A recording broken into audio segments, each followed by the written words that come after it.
Hey, welcome to the Pride of Detroit PODcast, prideofdetroit.com, Pride of Detroit on Twitter, Pride of Detroit on Facebook. You know where to find us. You know where to get us as we come to you live every Sunday on twitch.tv/Pride of Detroit and youtube.com/at Pride of Detroit, live broadcasting with this podcast available for you wherever you get podcasts shortly thereafter. It is Sunday, March 9th. We have lost an hour of sleep, but it is sleepless across the NFL as it is tampering period eve. And on this episode of the POD cast, we are bringing you everything you need to know about free agency, including a lot of what's happened so far and things we think will happen and our beliefs on how the Lions should be approaching free agency. I am Chris Perfett, the adequate host at Chris Perfett on X and on Blue Sky at perfett.bsky.social. And with my brain scrambled from a little too much light from the day. One man who is more sunny side up is Jeremy Reisman, the fearless leader at Detroit Online. Hi, Jeremy. Sure. I do like my eggs sunny side up, if that's what you mean. And it was nice and sunny here in Detroit today. It's fantastic. Eggs, huh? An aristocrat. That's right. That's right. That's right. I come down from my shiny tower and eat eggs in the morning. And here is our hard-boiled man, Ryan Matthews. At Ryan_POD. Ryan, how are we doing with the Chris Pistons toque? Thank you very much. Guys, keep listening. I promise this will be better than episode 8 of Severance. Dang. Wow, we're getting some Severance slander right away. It can't be any worse. So I haven't seen it yet. Are we talking like final season Game of Thrones bad or like how are we? No. I'm just it wasn't up to par. It wasn't up to the standard. It was a one-off weird one. All will be forgiven next week. Praise Kier. Yeah. I can't say I for me, I'm just starting like the Celtic City docu-series, so I can't say I had as much fun. Do you know who did have fun this week, though? Who was that? Derek Barnes. Is that where we're starting? So we're going to start with some... I wasn't going to start with Barnes, but sure, let's start. You know what? We'll start with Barnes. I was going to try to get some stuff today, but yeah, before we dive into kind of the... live wire side of what's happening in free agency right now. Derek Barnes, 3 years, $16 million guaranteed. I believe the full contract would be for $25.5 million. Lions definitely needed a Sam linebacker. We've been talking for several weeks, Jeremy, about how precarious the situation is. I always believe that it could maybe lead to them with someone like Jahad Campbell in the draft. 3 years is a intermediate period for this kind of contract. So I guess I'm going to ask you two questions. Mm-hmm. What does it mean and what doesn't it mean? I want both sides of the yin yang here. Well, here's what it does mean. The Lions continue to reward their own. Obviously, the fourth member of the 2021 draft class that has now gotten an extension speaks to how incredible that draft was, speaks to how much this team values work ethic and development. And so you look at the way that Derek Barnes' career went. This is a guy who didn't play much in his first 2 years, was just kind of a special teamer, worked his way to a point where he was the starting Mike in 2023 ahead of your first round draft pick. And then he was so good that it was like, okay, Jack Campbell's going to take over Mike, but we have to have you in a role that's like a 3-down player. And that became the proliferation of the Sam linebacker role, which they had before, but they didn't lean into it like they did. Like Derek Barnes is playing like 80 to 90% of the snaps when he was healthy in the 2 games he was healthy last year. He is a starter. He is a guy. He's a starting linebacker in the league. And as you've seen kind of the rest of the week play out, linebackers are getting paid. And if you're paying one $8-9 million a year, that's kind of on the lower end now. I realized when he signed the deal, it was top 15 at linebacker, but I think by the time you get to the end of free agency here, whatever it is, it's a little over 7. No, it's a little bit over 8 million, 8.5 maybe a year. I think that's going to end up maybe outside the top 25. In 2 years, we're talking outside of the top 40. Like this is going to look like a very reasonable deal, even though I understand Lions fans didn't love the look of it, that they're concerned he's coming off a major injury, which is certainly a valid argument. But that's going to be a theme today. The one thing I do want to point out, because I think some people are confused or conflating what the Sam linebacker role is. A lot of people think that's our plan at edge rusher. Like, no, he'll do that a little bit. It's like a plan. But it's like he's going to do that 10 snaps a game. He's not going to be your every down, third down pass rushing option. It's just going to be a tool in his toolkit so that you play a little bit more unpredictably, right? If you have a guy who can play literally every linebacker role and you see him up on the edge, you don't know if he's going to drop into coverage, or you don't know if he's going to be man-to-man, or you don't know if he's going to pass rush. He's got a little bit of all of that in the toolbox. Sure, he's not like the greatest pass rusher in the world, but he knows how to do it. He obviously has a background in Purdue. The stats aren't necessarily there at the NFL level yet, but it's in his toolbox. So I think this is a very reasonable deal, and kind of the more I sat on it, the more I'm like, yeah, that sounds about right.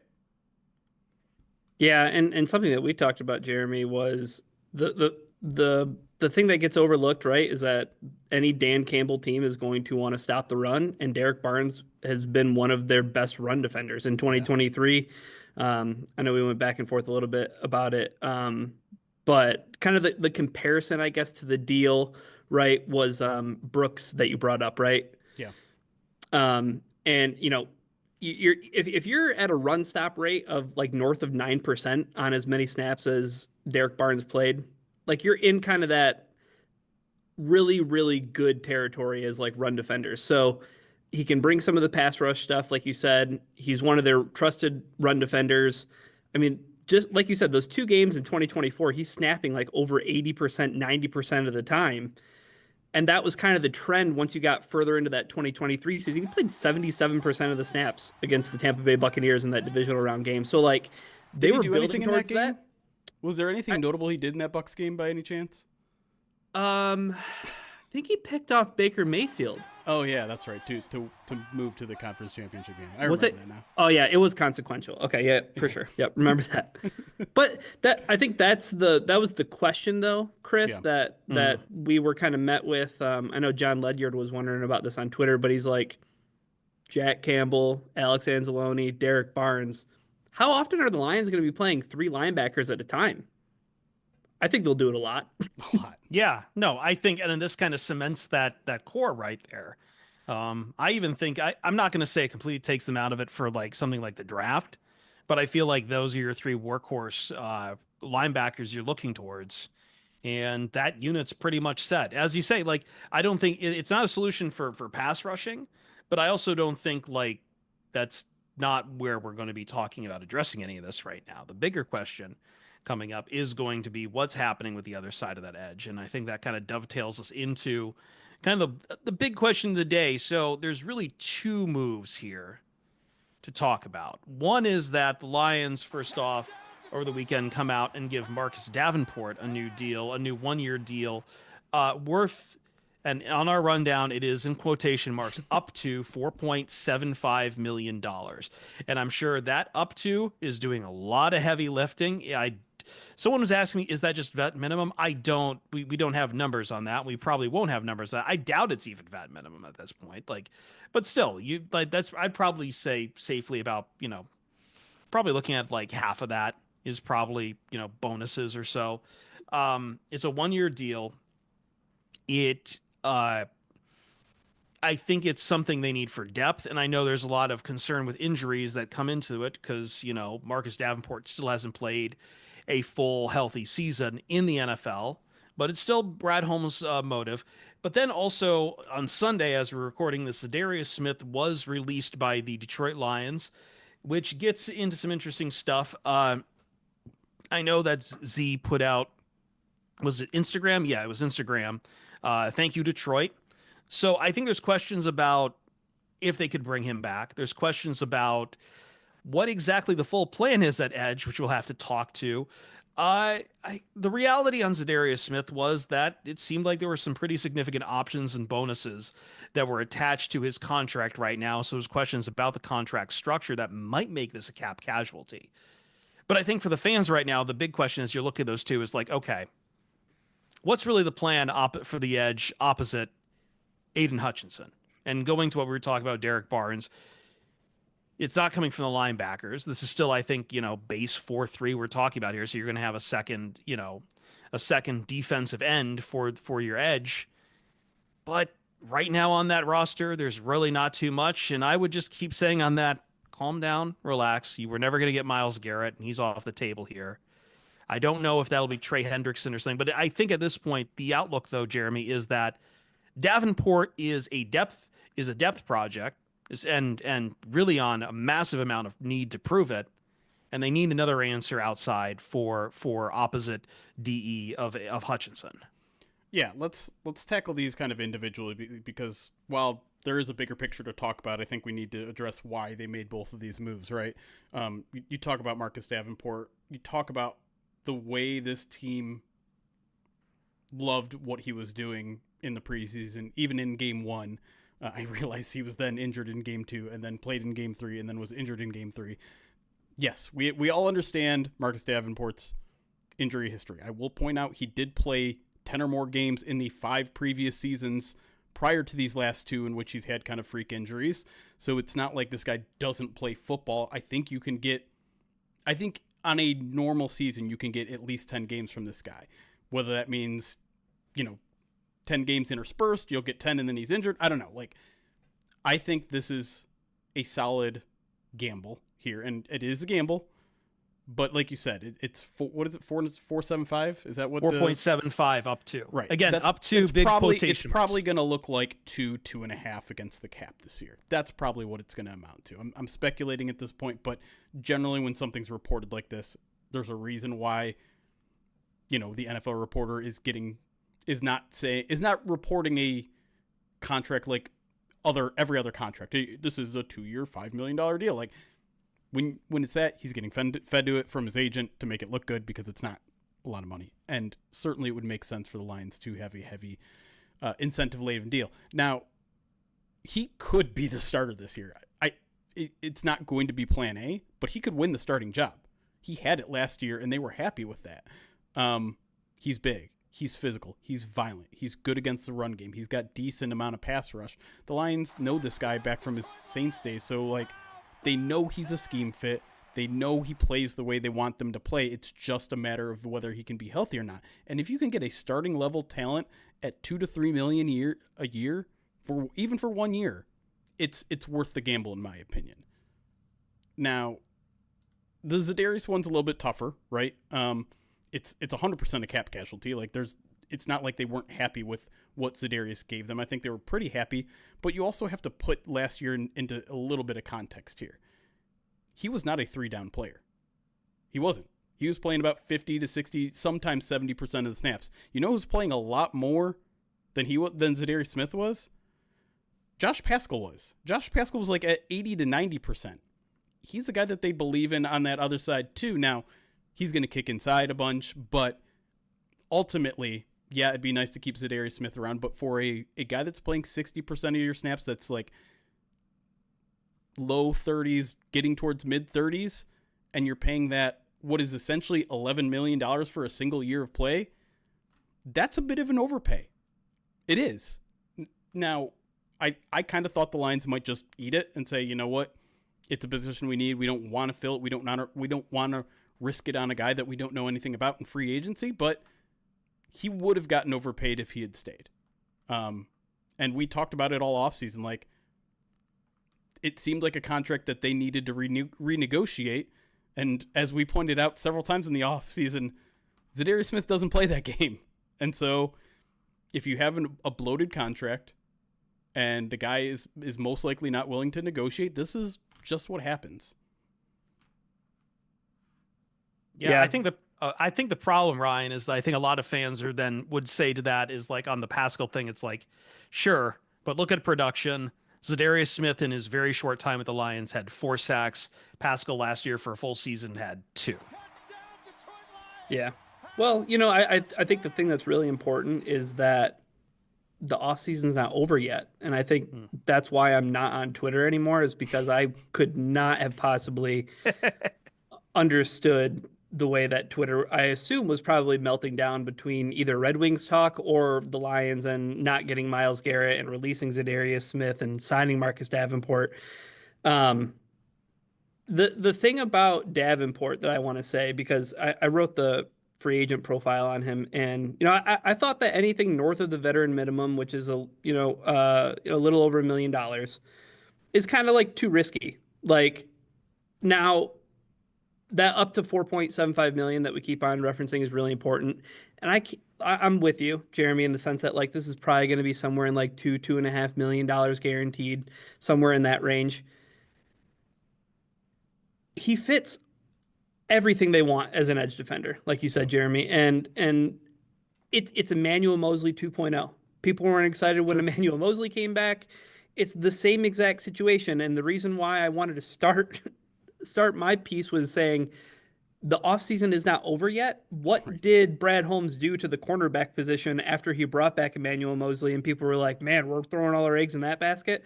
First round pick cornerback, second round pick cornerback. This isn't going to prevent Brad Holmes from still attacking the defensive end position. We are by no means saying Marcus Davenport and Josh Paschal are your starters on the edge.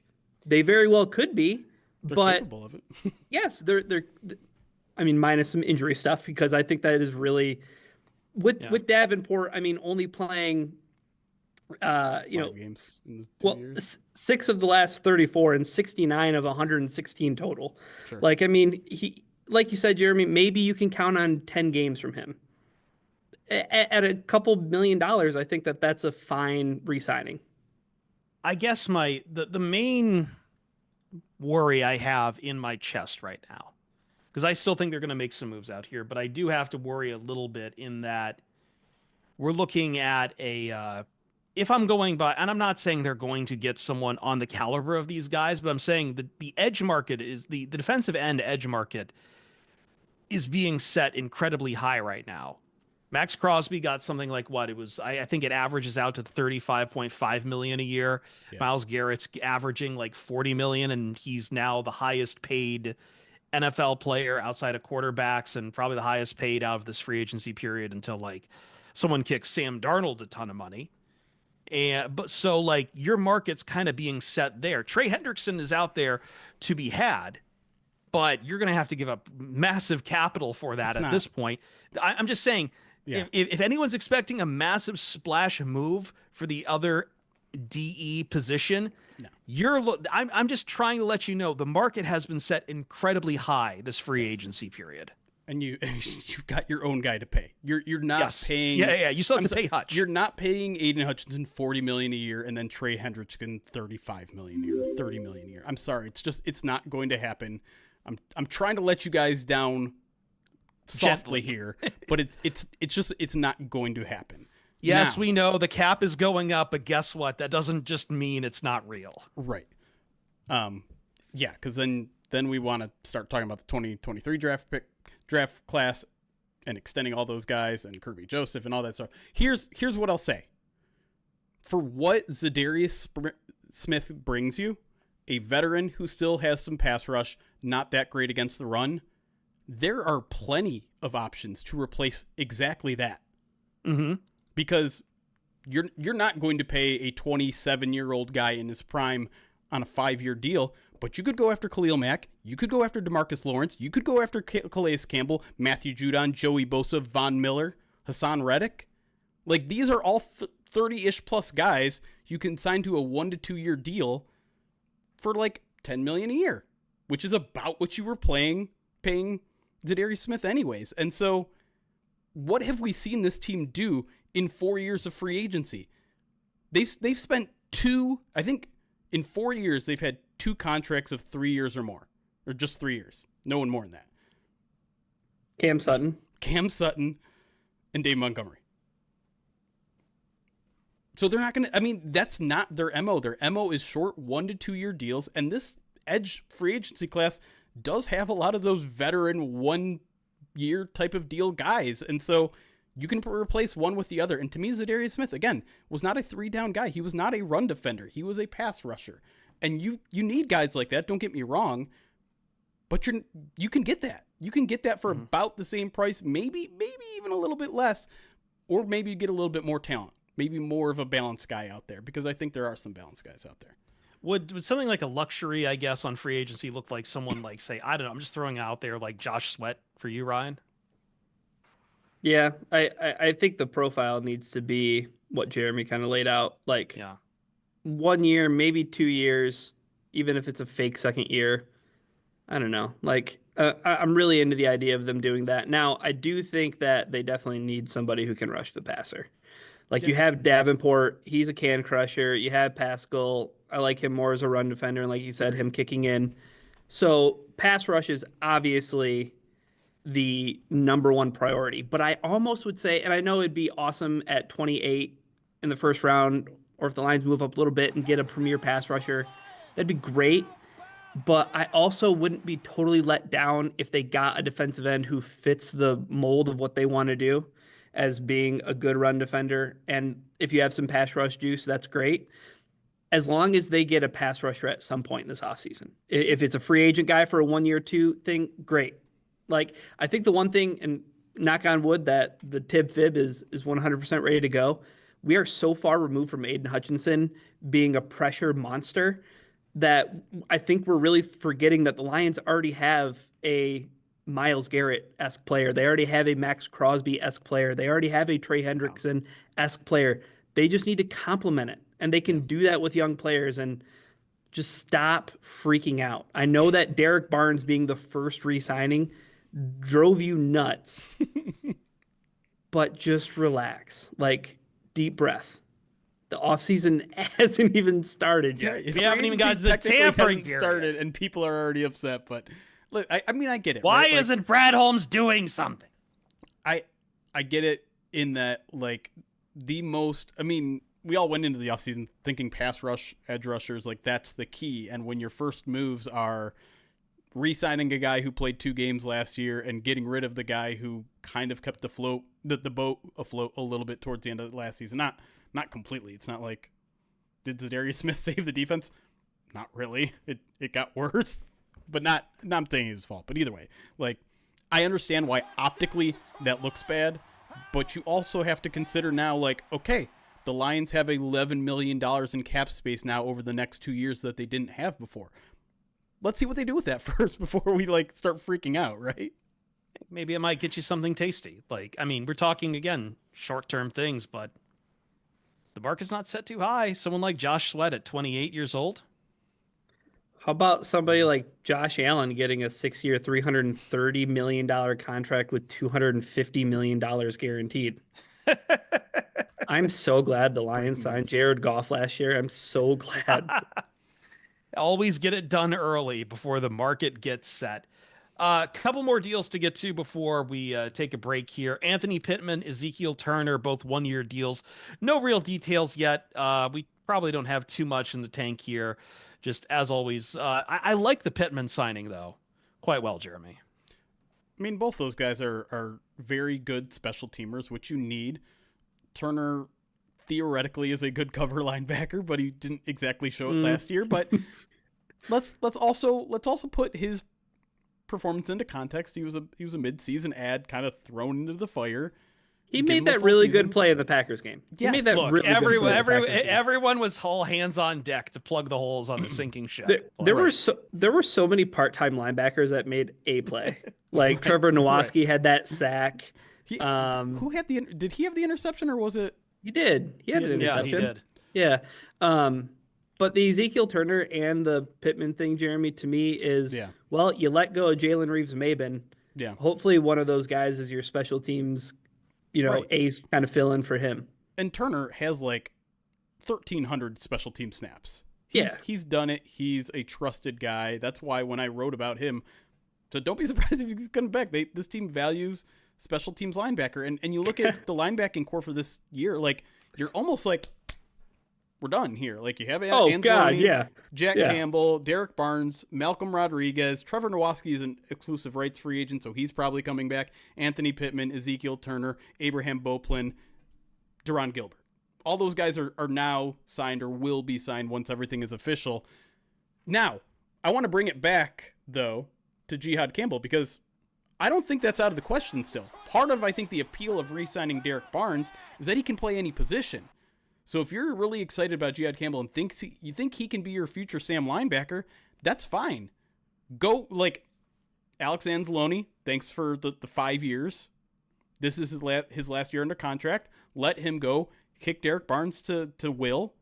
Suddenly you have Jihad Campbell at Sam, Derek Barnes at Will, and you have Jack Campbell at Mike. Like, that's a pretty damn good linebacker. And Jihad's got, you want to talk about adding some pass rush chops there. That's, yeah. Besides Sam, that's Jihad's MO. Like, that's what makes him so enticing. Right. I'm all for having a J.A. period Campbell and a J.I. period Campbell in the same room. Personally, I'm just in favor of Jihad. All over the field, Jihad. But I guess, like, this brings us back to the point that I think we always try to reiterate at the start and at the end of free agency, which is your goal is to fill as many needs as possible over the next 2 months, so that when you go into the draft, it's not, we have to grab an edge, we have to grab a corner, we have to grab a guard. Get those needs filled. So go get another edge or two that are capable of starting. Go get a corner, whether it means re-signing Carlton Davis, which we'll talk about in the next segment. We'll talk about that in a few minutes. Go get a Kevin Zeitler or someone like that, but that doesn't mean you can't go draft a guard. You can't go draft an edge. You can't go draft a defensive tackle. Like, just get those holes plugged for this year, and then find your best players in the draft. You can't draft a linebacker, though. Brad Holmes is not allowed to draft a linebacker. Jihad. You just talked about Jihad. No, but he's mostly edge guy. He's a little bit of both, but Yes, he does multiple things. But I mean, linebacker. I can't allow it to happen. It's still kind of a long-term need. You're probably you're almost certainly gonna lose Malcolm next year. You might lose Alex. That's a starting spot. I wonder what they would. I wonder if they would bring back Malcolm as, like, you're the special teams guy. Nah, he's if he's smart, he's gonna go chase a starting job somewhere. He could earn one. I think that we should keep on talking about Malcolm Rodriguez giving this team a hometown discount for another couple minutes. Keep trying to will that into existence. We're going to give you a hometown discount on Righteous Felon craft jerky and meat sticks, which fuels the POD cast, keeps us all proteined up. And let me tell you, I've started doing a boxing workout regimen, and I need protein. I need to build muscle and get back energy. And Righteous Felon is right there, ready for me to rip open a bag, because each bag of jerky has 16 to 20 grams of protein. Each meat stick, they have meat sticks too, adult Slim Jims, 8 grams of protein. Bam! And they have multiple flavors for those meat sticks too. Righteous Felon is based in Westchester, Pennsylvania, using locally sourced all-natural Black Angus beef. They pride themselves on superior quality, revolutionary branding, and unique flavors that go beyond the stereotypical jerky offering. And as we speak, I am petitioning them right now to add one called Little Brother, just for the Michigan State people. Victors once again today. Preseason basketball has finally finished, Jeremy. Yeah. My Wolverines are 0-3 this season, so I don't think they're making the tournament. They'll make it. That's the whole reason they expanded, is to let in bum Big Ten teams instead of interesting mid-major teams. You know this to be true. We talked about that hometown discount, right? What was that? I said go Pistons. Go Stones. Well, not as long as you're not paying attention. Yeah, sure. Or watching the games, I guess. I mean, if they keep playing West Coast teams, I'm not going to pay attention because I'm going to bed at 9 o'clock. Can you get Righteous Felon on the West Coast, Chris? Yes, you can. You can get it anywhere in the United States with POD15 as your promo code at checkout. It should get you 15% off your order. Go to righteousfelon.com, promo code POD15 when you're checking out. 15% off your order. It helps us. It helps you get meat at a cheaper deal. Everyone wins. POD15 at righteousfelon.com. When we come back on the Pride of Detroit POD cast, we're going to talk about Carlton Davis. There were some words we've got in that he gave that kind of makes the situation a little dicey, and we're going to look ahead to what the Lions could theoretically do and a potential shopping list as free agency eventually opens up this week. That's next, POD cast.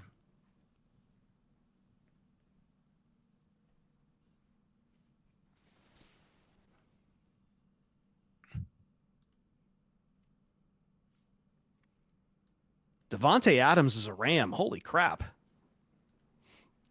I just want to say, too, real quick. I was impressed that Ryan was the one that really tried to get that promo back on track. I tried. He tried. Because I had no interest in it. I was just flowing with the conversation. They don't pay us to be a tight 30. Why not make the whole podcast a promo? That's what I was wondering. I was like, has the promo ended, or are we going through? You never know. Going through you never alerts? What's going on? There always has to be a bit of ribbing in it. That's all. That's fine. Righteous Felon Jerky and Meat Sticks. Wait, we're on break, right? We are on break. Oh, I thought Chris was. I thought Chris was ending. Still in it. Are we still doing it? No. Yeah, I was gonna do another promo. Why not? It's kind of hard to keep track of all of the news that dropped, like literally in the last 45 minutes. Yeah, because there was Devontae Adams, there was Harold Landry, there's Josh Allen that dropped literally like 5 minutes ago. Where'd Landry go? Patriots? That's not right. I don't know. Where did Harold? If he went to the Patriots, I called it, but that was easy dot connecting. I think it was. I really like that Devontae Adams to Rams. Like Puka, I mean, I really hate to say it, but like Cooper Kupp was all kinds of washed last year. And I still believe Adams. Like I'm losing a little hope he'll get back to like that top 10 role, but like if he can give you just flashes and be a wide receiver too to Puka, like that's very good for the Rams. Harold Landry, what Kelly thinks of it. Well, I think if you're Devontae Adams, let's swap the Taco Bell in your house for a Pollo Loco. Del Taco? No, Pollo Loco. Pollo Loco. Got to do Pollo Loco. No, do a Jack in the Box and get the tacos from there. No. Oh God. Put a Jack in the Box in your house. Dustin Whitehead, not just Vrabel, defensive coordinator Terrell Williams, former D-line coach, Tennessee. It was, like I said, easy dot connecting. Yeah. But Whitehead did money too. Did he really? 3 year, 43.5. Holy moly. That's a lot more than I would have paid for Harold Landry. Yep. I think Adams got a pretty big contract as well. Trying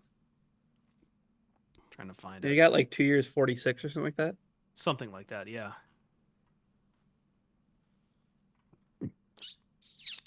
Yeah. Yeah, 2 years, 46, yeah. Well, good for him. Good for him not going to not just continually sniffing Aaron Rodgers' farts wherever he goes. True. Aaron Rodgers needs to go to Minnesota. Like he has the He has the chance to do the funniest thing. No. The Bills have had a pretty good offseason. Like I love that Gregory Rousseau signing for 4 years. I think it was like 4 years, 80 million. It's a good deal. You remember Rousseau? Little, yeah. Preseason game 1, beat up yeah. Penei Sewell. Everybody freaked out. I remember that. I think people freaking out during the offseason, that doesn't sound right. Is there something? I don't know if I like football anymore. I'm not sure how to read the Geno Smith move. I'm really not. Because on one hand, I'm like, I'm kind of with Denny Carter in that, like, really a lot of the hype around Geno is you squint at a spreadsheet hard enough and it tells you he's good. On the other hand, like, it's like, yeah, it's the Pete Carroll connection. On the other hand, how funny is that the Pete Carroll connection is going out for Geno Smith and not Russell Wilson? That's predictable, right? Like that was an ugly divorce. How brave are the Seahawks? I think it is. To offer Geno Smith and DK Metcalf for Max Crosby, like, shoot your shot, man. Shoot your shot. Like, what are they going to say? No. Well, they did say no, and then settled on a third-round pick. That's like the biggest. Like, we're starting here in negotiations, and then what did the Raiders? They're like, let's be real. Yeah. But I definitely think, like, I don't know. I don't really love this move for Seattle. Like. I think this is a clear. I think there was some people talking about, they'll go and get Sam Darnold for about the same price and get younger at it, but I don't. No, I would not be surprised if they don't pursue a quarterback at all and just fucking blow it up. Like because you're also dealing with what has now become the worst offensive line in the league. And you drop, I mean, you cut Tyler Lockett, and DK Metcalf on the same day demands a trade. You need to start, like, and your running backs keep getting injured. I think they just this is like, hey, the reset, we've held off the reset button as long as possible, but slam, slam, slam, slam. I just feel like the 3rd round pick is not enough for my starting quarterback. Yeah, but it's I can't imagine what that kind of negotiation with Gino devolved to, considering how much he seemed to want. But that's what I mean. Like, Yeah. I want to know like how these negotiations evolved Right. because we were at DK Metcalf and Geno Smith for Max Crosby, and then we settled on Geno Smith for a 3rd round pick. Third round, yeah. Like, what other Yeah. names and picks did you throw around before you came to this conclusion? Like, I know good friend of the show, Mina Kimes, was not happy. It's just, to me, what's weird is that team doesn't seem like they need to blow it up. They're Their young defense- and talented on defense. Yeah, on and defense. talented. The offense is another question. Right, but while you take 2 to 3 years to rebuild on offense from the ground up, suddenly you're going to have to pay all those defensive players, and then like you won't be able to keep all those guys around. And it's just like, Yeah. Why not just try to get some offensive line help? hey, by the way, more breaking news. DK Oh. Metcalf, Pittsburgh Steeler. Oh my God. That locker room is going to burn to the ground. That locker George room, and then how Pickens many and DK flags? How many flags can we? If DK Metcalf's OPI shield suddenly vanishes because he's now in a Pittsburgh Steeler jersey, will the Steelers be the most penalized team in the league by week 3?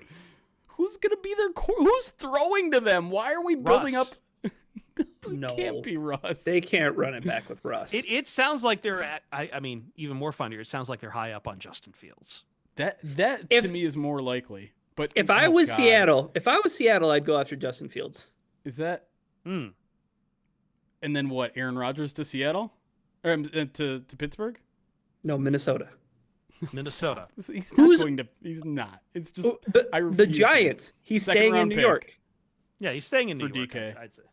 Oh God. Okay, so 2nd round pick, and DK's getting a 5-year, $150 million contract. Jesus, what? But he says the 33 million. Suddenly that Devontae Adams deal sounds fantastic.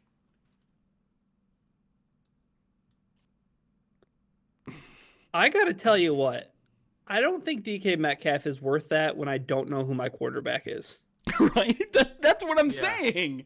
You're putting the cart before the horse here. You got to get a quarterback before you start throwing all these weapons. Like, you don't even know what kind of quarterback you're going to get. Is he All a of guy a that... All of a sudden, I kind of like what the Seahawks are doing. Like, they traded Geno Smith. They got a 2nd round pick. They didn't have to overpay DK Metcalf. They have JSN. And I know Chris says the running backs get hurt all the time, but stop with the Kenneth Walker slander. And also, I like Zach Charbonnet. Like, I think they got 2 guys back there who draft some offensive linemen, signed Justin Fields, NFC West title I mean, that is winners. that is like also the background of McDonald is basically some hard-nosed run the ball shit. So like I get that.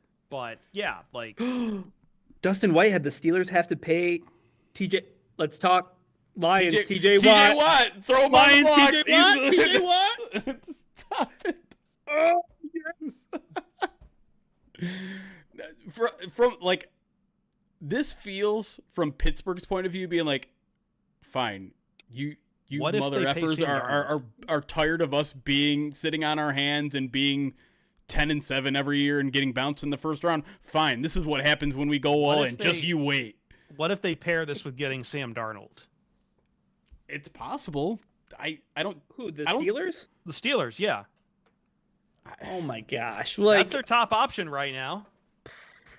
no, like I don't know what Pittsburgh can do at quarterback. That would like make me feel good about the direction they're heading in, especially in that division that they play in. Like, Yeah. you're not going to be better than the Well, you're not going to be better than the Ravens next year.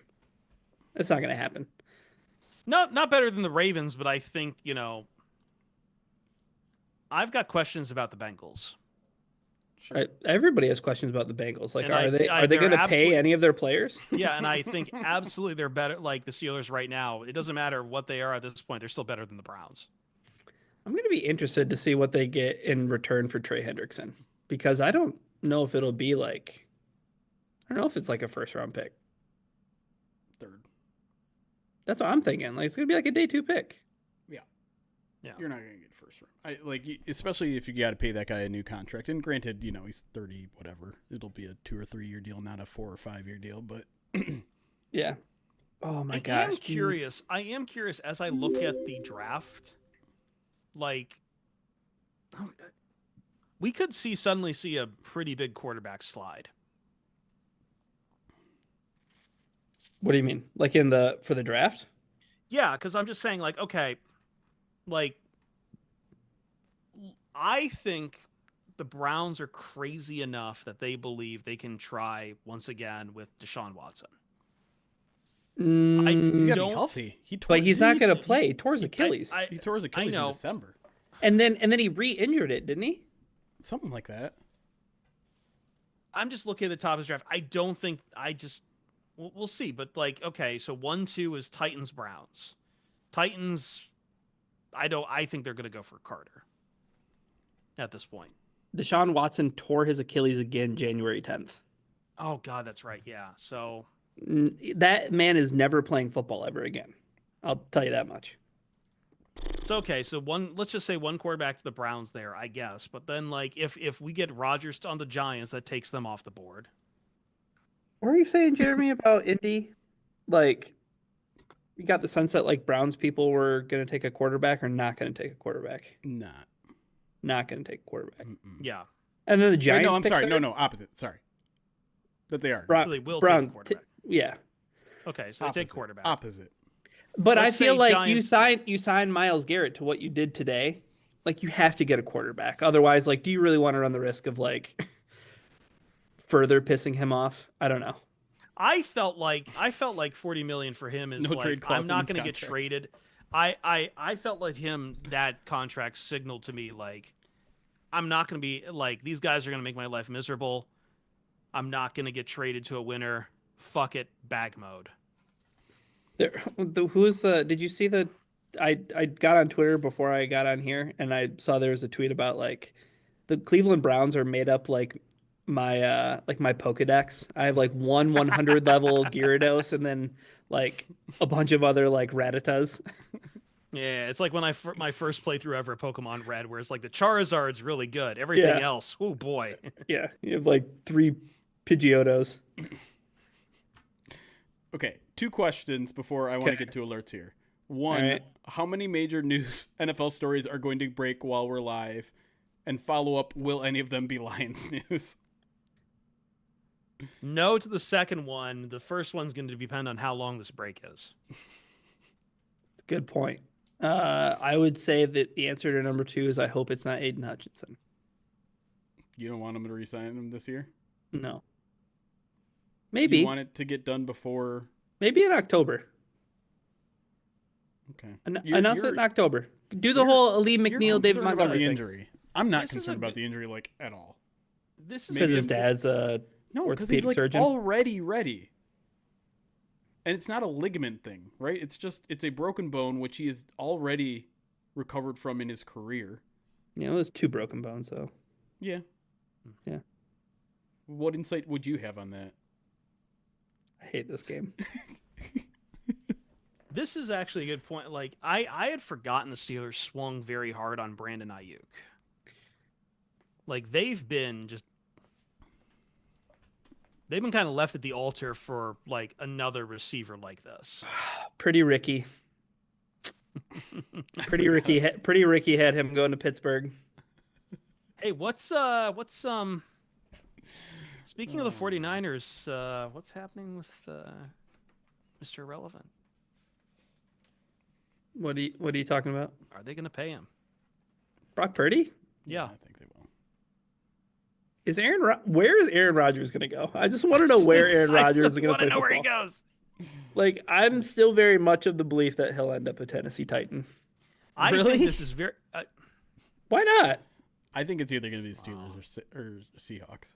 I think a think city it's like Giants. Tennessee could embrace Aaron Rodgers. I think the Giants are dumb enough to do it, and it sounds like Rodgers already has property in New York he wants to hang around with.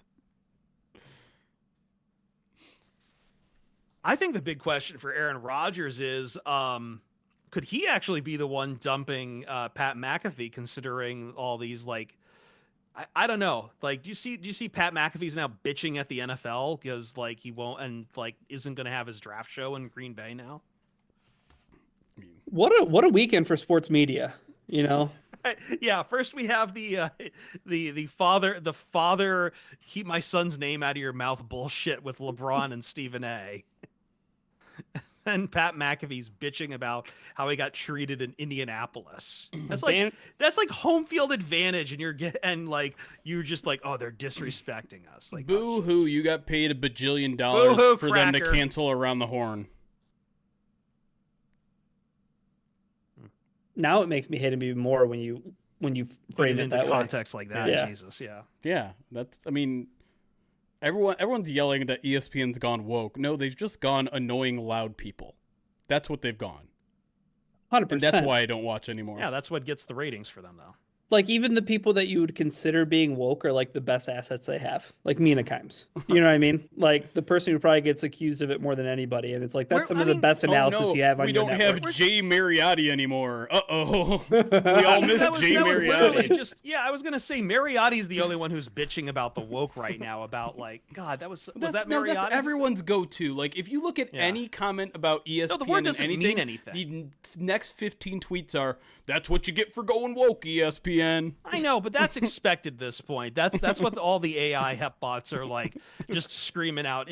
Woke just literally means this is currently an L, so let me blame it on this. For like, nobody knows what the fuck it means anymore. And Jay Mariotti's brain is made of cottage cheese. That's an insult to cottage cheese. Cottage cheese is wonderful. When's PTI going off the air? When it goes well, I don't watch it.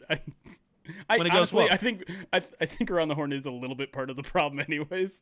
But I mean, the problem for me with Around the Horn just always was like, okay, like, I mean, I love PTI a lot more than Around the Horn, and that's because it's the two same guys. And yeah, they are loud and they are obnoxious. And like some of the stories you hear in the industry about Kornheiser and Wilbon is like, oh Jesus. But hey, it's entertaining. I don't know. For ATH, like it just depends. It's like, I'm going to see who the panelists are. If I don't like them, fuck it. Here's my problem. And I get like the nostalgia of back in the early 2000s, you'd come home from school, you'd do a little homework, and then those two shows would be on back to back. I get that. And I experienced Happy it on hour. some level. Right. Yeah. But if you are watching ESPN for, I don't know, like 2 hours before that, it's all of those same stories talked about in a news-like fashion on SportsCenter, going right into other people talking about those exact same stories. Yeah. And I mean, even all the stuff filled, even with First Take and like Get Up being as big as they are, what's filled after those shows before you get to that is like NFL Live, The Jump, league-specific shows that deal in depth with your specific sport that you like, and then you get to Around the Horn and PTI. Like there's no break in between. So that's what we need to accuse ESPN of. They have destroyed journalism by going woke. All right, we figured it out. Let's put a pin in that. Woke means having too many NBA shows, I guess. There's so few personalities that I enjoy on ESPN, and they're rewarding most of the wrong ones. Dude, I could count on one hand, right, the amount of people on ESPN that like I will listen to and like take their opinion. Where, like you were saying, with Around the Horn and PTI back in the day, yeah, like I was eating all that stuff up. Now, was that a good thing? Probably not. But then again, like for the most part, you had like beat writers, right, or like at least like columnists that were on there. That had, I think, long established relationship with like journalism. I think prior to this whole like debate sports space, that like ESPN is, like you said, Chris. Like it starts with like morning talk shows where it's like it always used to be Sports Center. Sure, but those like this is always the trouble too, because you say, oh, it starts with journalists, but like, what's the difference of Wilbon and Kornheiser, who were, and like even many of the people on Around the Horn who were all op-ed columnists versus First Take, which got big with with a op-ed columnist, a very massive one in Skip Bayless, and like. I guess we could have said like Stephen A. is a journalist, but like he was already kind of getting into sports talk radio by the time he got picked to do this. And I like we're already on a thin ice, and now we're just picking and choosing which ones we like more. And ultimately, I feel like we just have to admit at the end of the day, we're also in a minority, because the ones who they reward are the ones who get ratings. Oh, no question. Which is why Skip started doing the things that he did for ratings. Yes. There's no way he believed those things about LeBron James. No, I mean, it's the oldest trick, and it's what they teach op-ed columnists all the time. It's putting your feet on the gas. It's, I mean, shit, you could put this out to like just local media. If it bleeds, it leads is a 50-year-old phrase of local television nightly news. Like that's. Like this is the oldest game in the book for journalism. It's not here to be highbrow at all. It's here to get eyeballs, sell copies. So I used to watch the sport reporters Sunday morning, Chris. Yeah, you can't pay me to watch Mitch Albom. You can't make me watch Mitch Albom. I'm sorry. Fuck that guy. I think what we need to start embracing debate. We need to start creating 8-minute videos about why re-signing Derek Barnes is a terrible move, so that Derek Barnes responds to us on Twitter, and then we just drum up some conversation. We keep talking about how Derek Barnes is, and that's the feedback loop. It feeds right back in. It's like, look at this, Derek Barnes has responded to us, and then we talk about what that means, and eventually it's going to turn into, hey, Derek Barnes, we'd like to come on the show. That's right. Or we could just sit here and say, well, it was a pretty reasonable pick. Like, it wasn't a great deal, it wasn't a bad deal. It was actually, it was reasonable when you think about this, and this, and people go, boring, that's yell exactly something. That's exactly actually what is happening right now. Ryan, I think we just need to change. Either I need to change my name to Ryan. I'll spell it like Rianne Johnson does. We'll have Ryan versus Ryan, much like Steven versus Steven from Daily Show. It's like, was Derek Barnes a good signing? Yes. No. Yes. Anyways, is that too old of a reference now? I miss the Colbert Report so bad. That wasn't Colbert. That was Daily Show. I think he brought it to Colbert too, but yeah. Wait, Carell was on Colbert? Oh, I thought it was Colbert. Was it not? No, it was Steve Carell and Stephen Colbert when they were both together on Daily Show. Oh, you're right. Steven versus Steven, yeah. I was thinking, I think Stephen Colbert has a thing where he's debating himself. Oh, okay. No, I was thinking about the one where, yeah. You guys did see that Larry David was there courtside when LeBron was talking to Stephen A. Smith. Who was? Like, he was like, Larry David was next to Stephen A. Smith while he was getting accosted by LeBron. And it's like, oh man, Curb Your Enthusiasm is gone. Like that is a Curb scene. Very quick correction for journalism. It was even Steven, not Steven versus Steven. There you go. All right, let me get to some alerts here, and then we can talk about. Oh wow, finally getting to alerts. At least we got all out of the way before all this. That's right. I scrolled pretty far back here. No decaf, thank you for the 48 months, 4 years using that Twitch Prime. Appreciate you.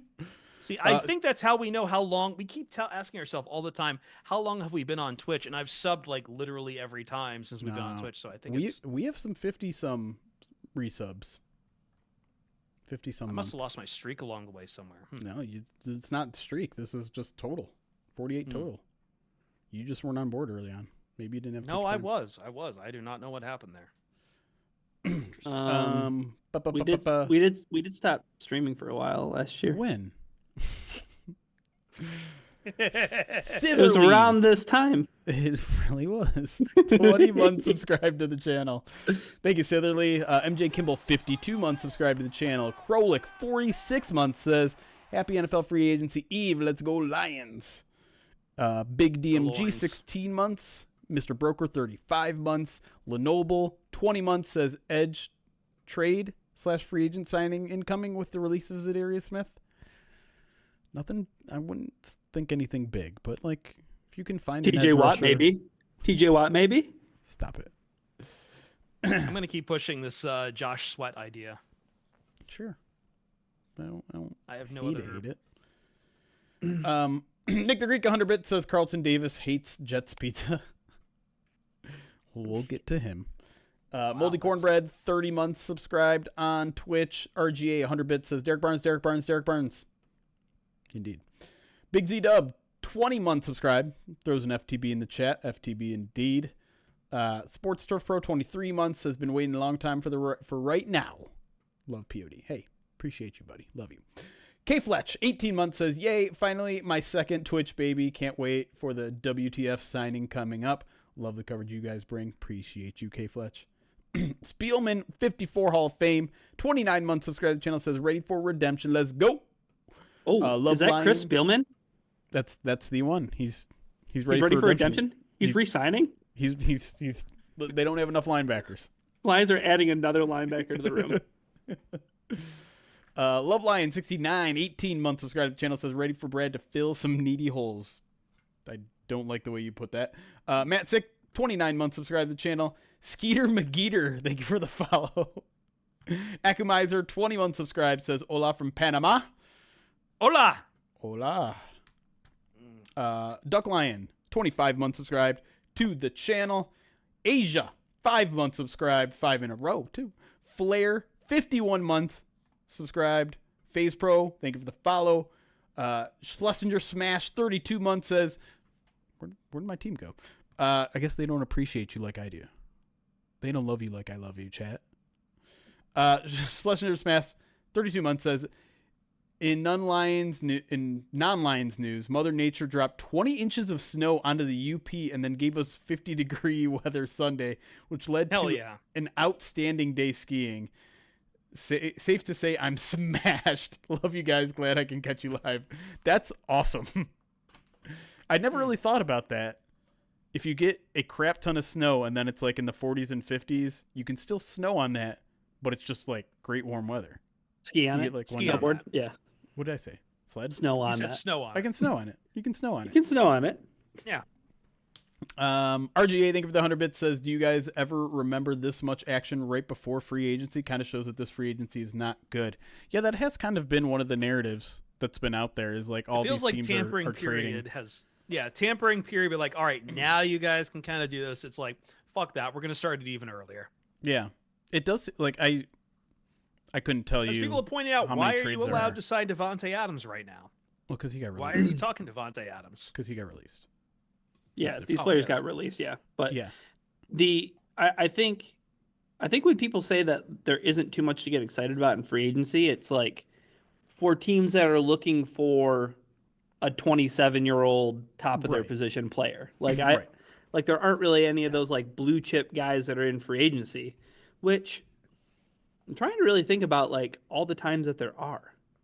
You know what I mean? Like Yeah. true like prime of their career, we're just going to let this guy go to free agency unrestricted. I'm trying to think of like the last one I can really remember.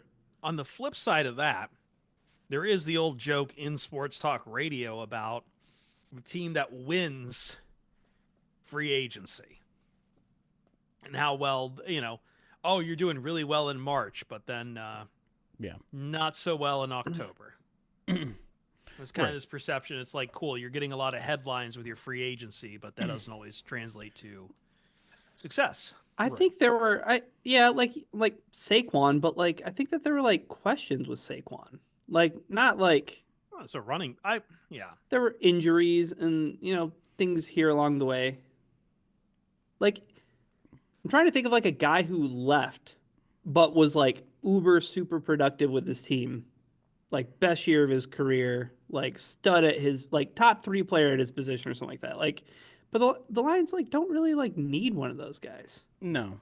I mean, Like I feel like you'll they take have a them, lot but, of young players. but Sure. but that's not how they play free agency. Like I don't know how many times we have to go through a Brad Holmes free agency before we realize he is the 1 to 2 year deal guy of a guy who's either aging, coming off an injury, or just a depth guy. Like that is his style of free agency. Unacceptable. RGA to says the Lions Trey fan. Flowers. Unacceptable to the Lions fan. It needs to be that perfect sweet spot hedgehog guy that is awesome, never had an injury, is available, and somehow you can get it without completely breaking the bank and destroying your entire salary cap plan. That's what you have to do. And anything less than that of Brad Holmes is unconscionable. They already have a hedgehog. Sonic? See, damn it. No, I think. Shit! I lost my point. I forgot what I was thinking to say. Free agency. Something about free agency, right? Yeah, definitely. It was on that topic. Lions filling holes. I truly do think that like Brad Holmes treats free agency like I just want to make sure I don't get caught with my pants down at the draft. Right. No question. Like that's that's it. But I will say that's why I'm surprised about the cornerback stuff, which again I don't want to get into yet. But yeah, let's talk about that because I'm not thrilled about that. It's a result. The free agency conversation has kind of evolved this year, at least from what I've seen, into something that's a result of what we do every year, which was obsess over the one team who won the Super Bowl and talk about how that's the only time that's the only way you can build. And so like the only blueprint. Some people are talking about the Saquon, but a lot of people are more talking about like Zach Bond. Like, how do we find the Zach Bond, the 1 year, $6 million contract that turns into a superstar player? And it's just like, good luck. That's not really how it works. Like that, but at the same time, that is kind of what Brad Holmes likes to do. Like, it's not the greatest example because as time passed, it wasn't as good as it originally appeared. But like a Charles Harris type of signing, that's kind of what he's looking for. It's like a 1 year deal on a guy who has talent, hasn't been able to put it together, and he did. It really worked. It really worked for 2021. It did. Yeah. Right. Remember his double team rate? Remember what he was supposed to do now that he wasn't going to get double teamed all the time because Aiden Hutchinson was in town? Yeah. Yep. I remember back-to-back years picking him as like the breakout player. Like, okay, this year it's going to happen. Like he was dealing with some injuries preseason in 2022. It's fine. Yeah. But 2023, he was the team starting Sam linebacker in training camp. So he's got a role. He can go backwards, guys.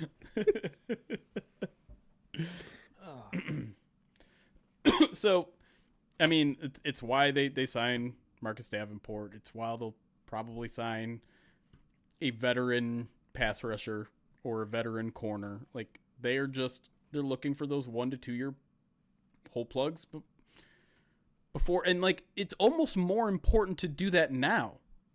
Like that's the way they've always operated, but now it's kind of how they have to operate because they're going to extend Aiden Hutchinson, because they're going to extend Jahmyr Gibbs, because they're going to extend Brian Branch, because they're going to extend all these guys and have humongous cap hits. Like you can't get stuck with a bad free agency contract.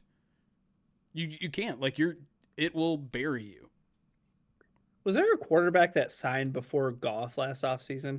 I know I'm kind of like putting you on the spot, guys. I don't know. Maybe. I guess off season. No.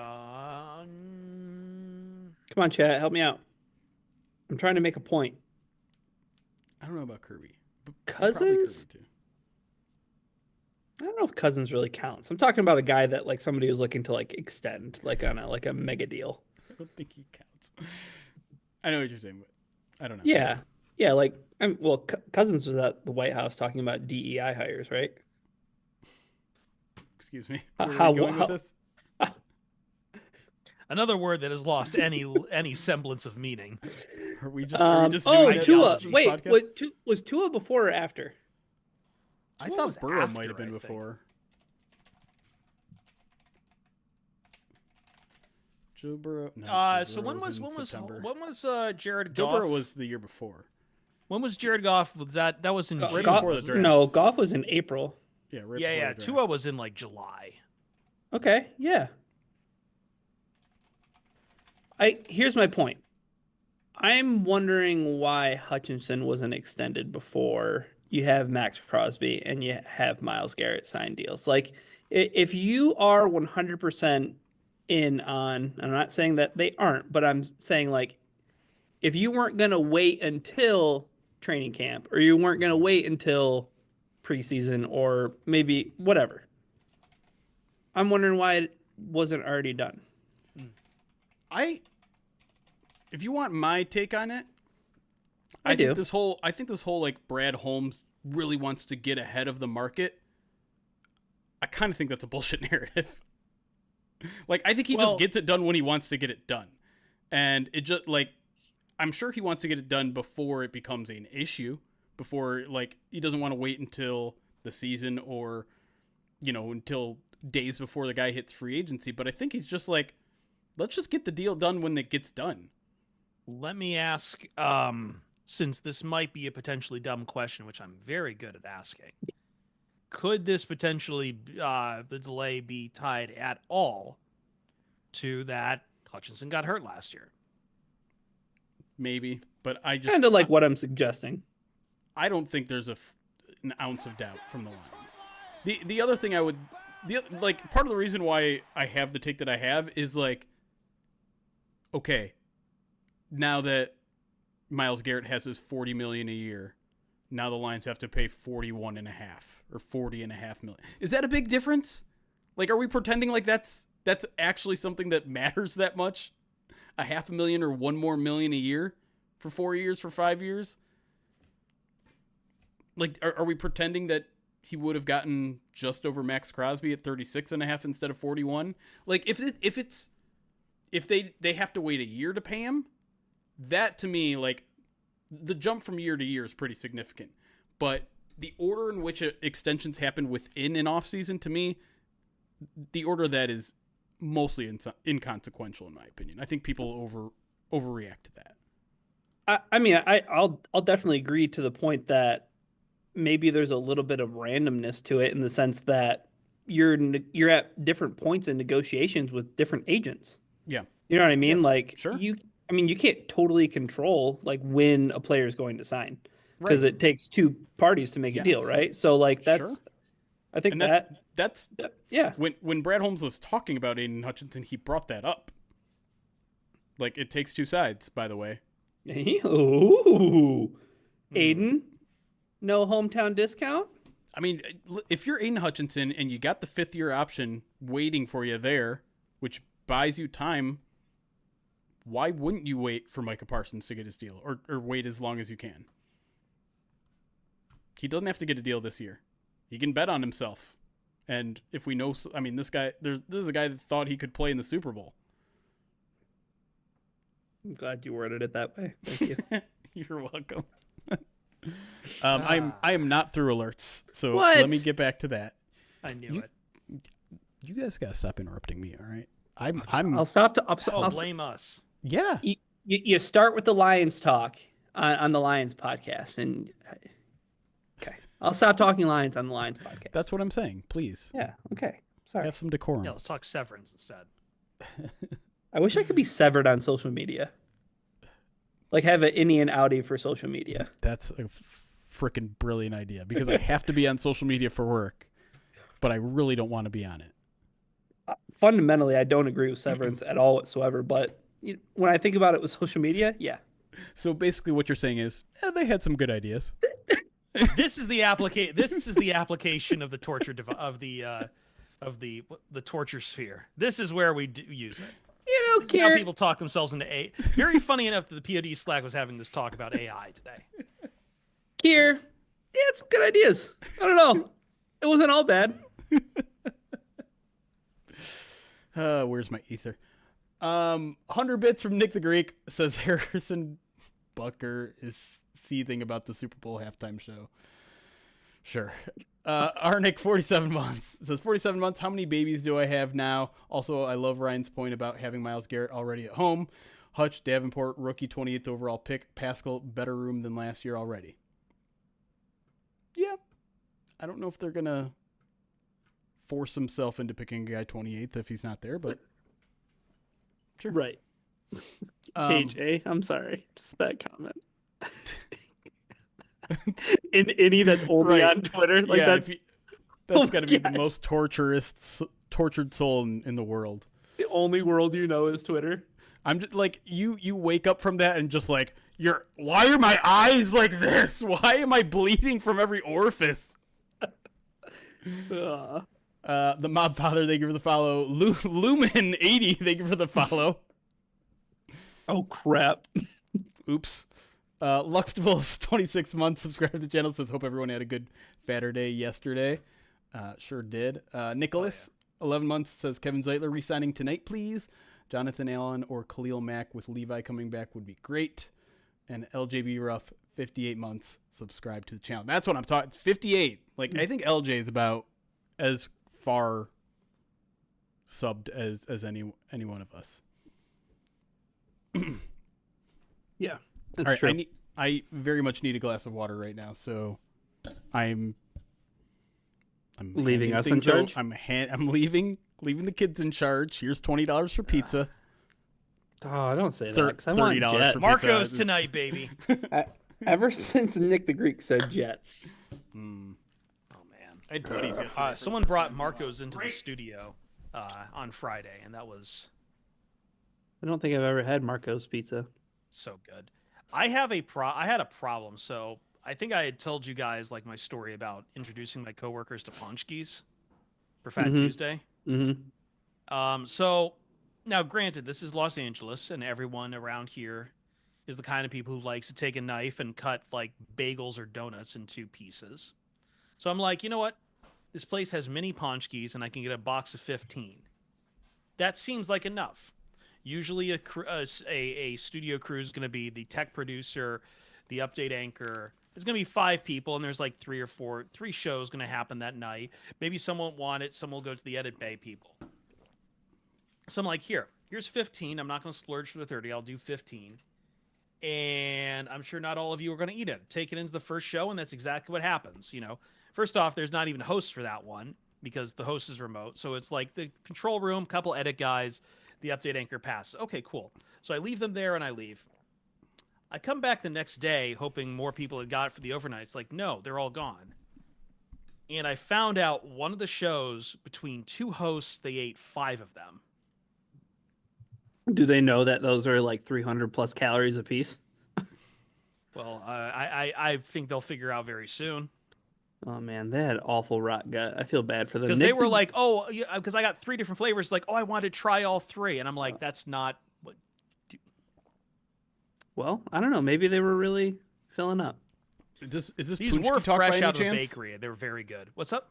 I said, Yeah, is this Punchki talk by any chance? Punchki talk. Yeah. Well, Hell as I yeah. said, I had gotten a box of 15 minis for the studio for multiple shows, and I found out 2 of the hosts, between the 2 of them, ate 5.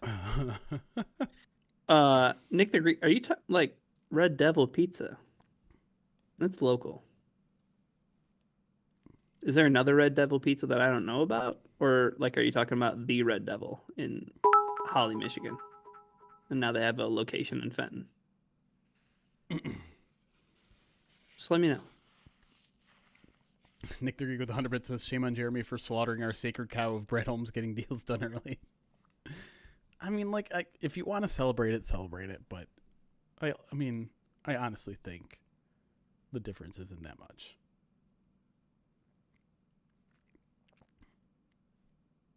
And I mean, you could make the argument that he was late on Ali McNeil. The DT market blew up last offseason, and Lions didn't re-sign him until the middle of the season. Takes 2 sides to tango. Right. Do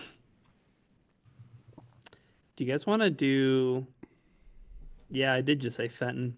K Fletch. Do you guys want to do segment 2? My only pitch of one last thing to talk about would be some Saturday stuff. But we can save that for the end, or we can talk about it now, or we can not talk about it all.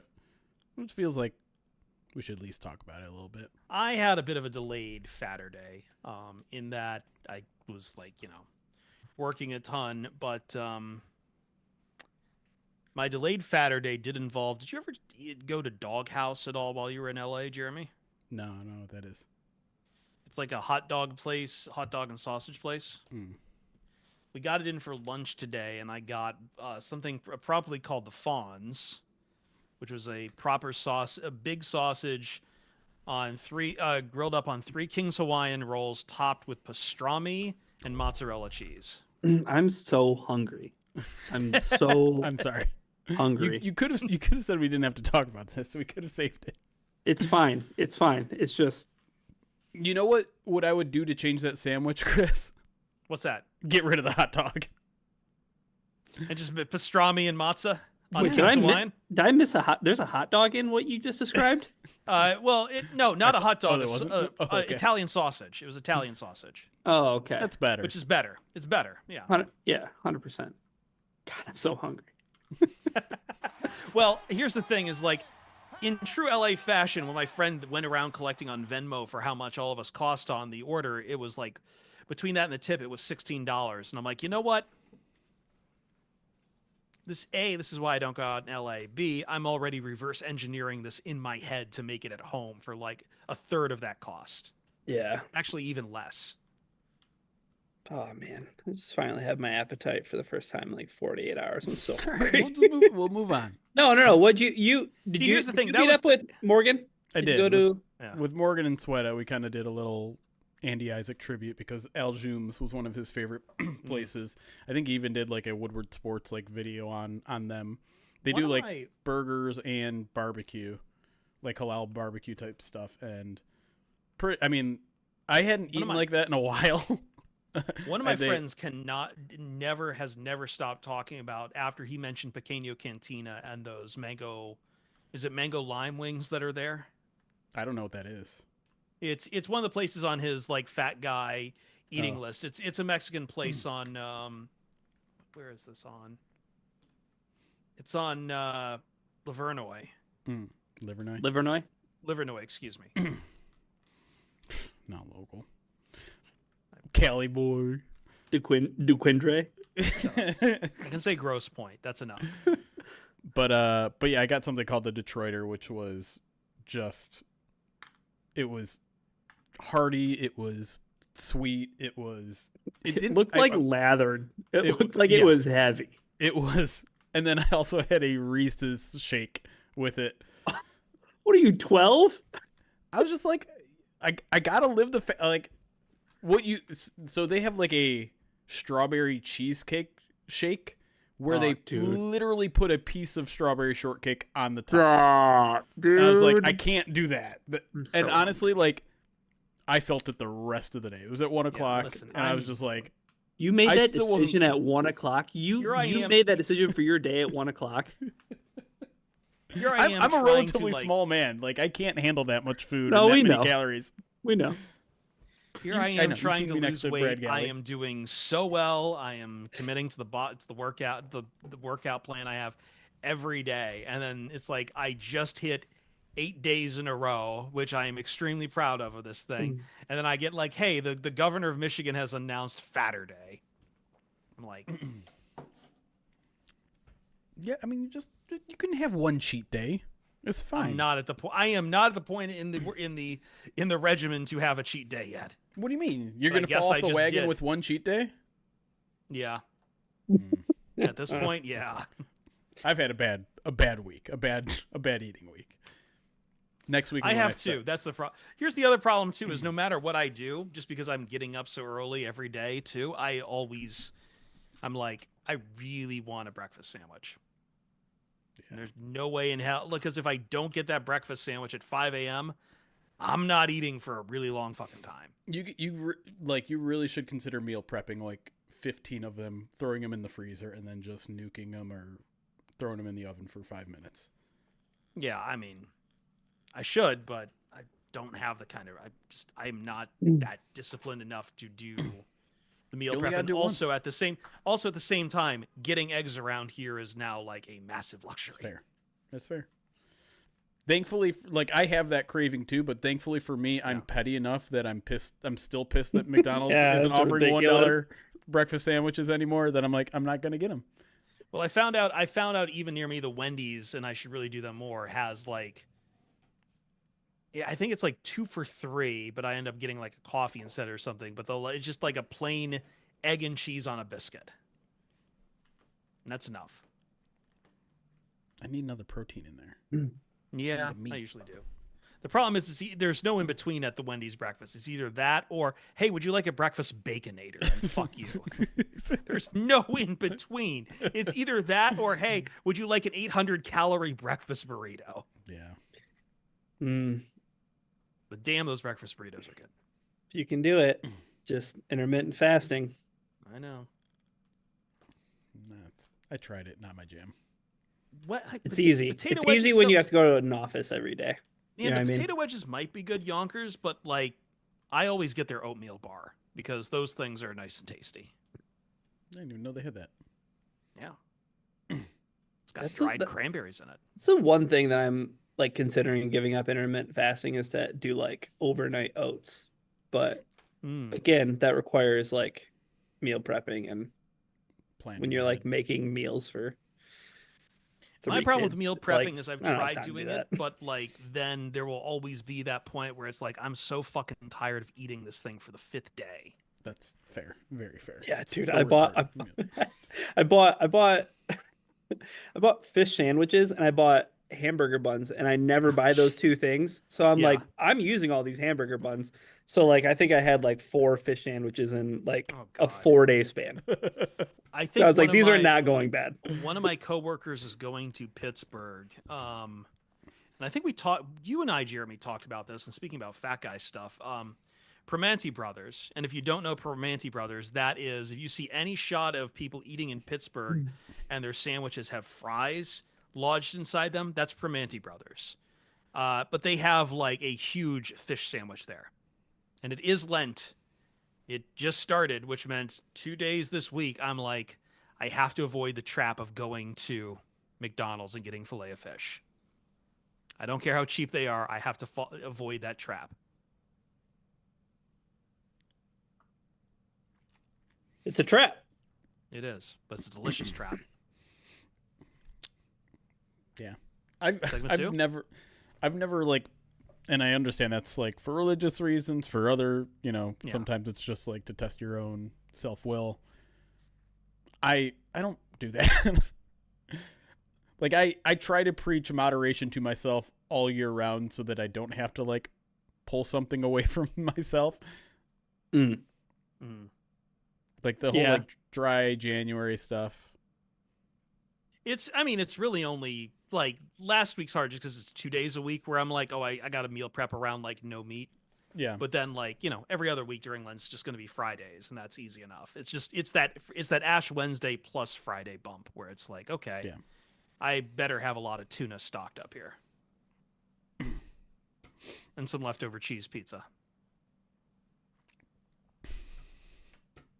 All right. I think we're ready. Now that we've lost one guy on YouTube who's really mad we're talking about food. I mean, Dark Elf pointed out, like, these discussions always devolve into eating crappy fast food, which is why I was like, segment 2? That's usually about the part where it's like, if you watch this long enough, I think when we hit fast food, that's like when we've run out of gas and are ready to get back to it. Yeah. Listen. Sorry we're being relatable. You know who's ready to not get back to it? I'm shocked that YouTube actually was like commenting about what was happening on the stream instead of just arguing amongst themselves. Well, they're doing a little. Hold on.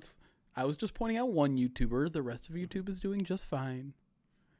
Need to massage YouTube a little bit because one guy was mad. But they're not listening to us anyway, so what are you massaging?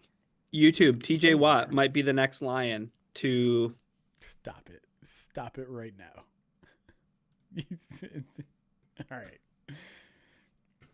Let's get to it. Yep. Am I on the right scene now? I don't remember. I am great. You are. Just give me a second. Do also have a... Jake Matthews, 2 years, $45 million for the Falcons.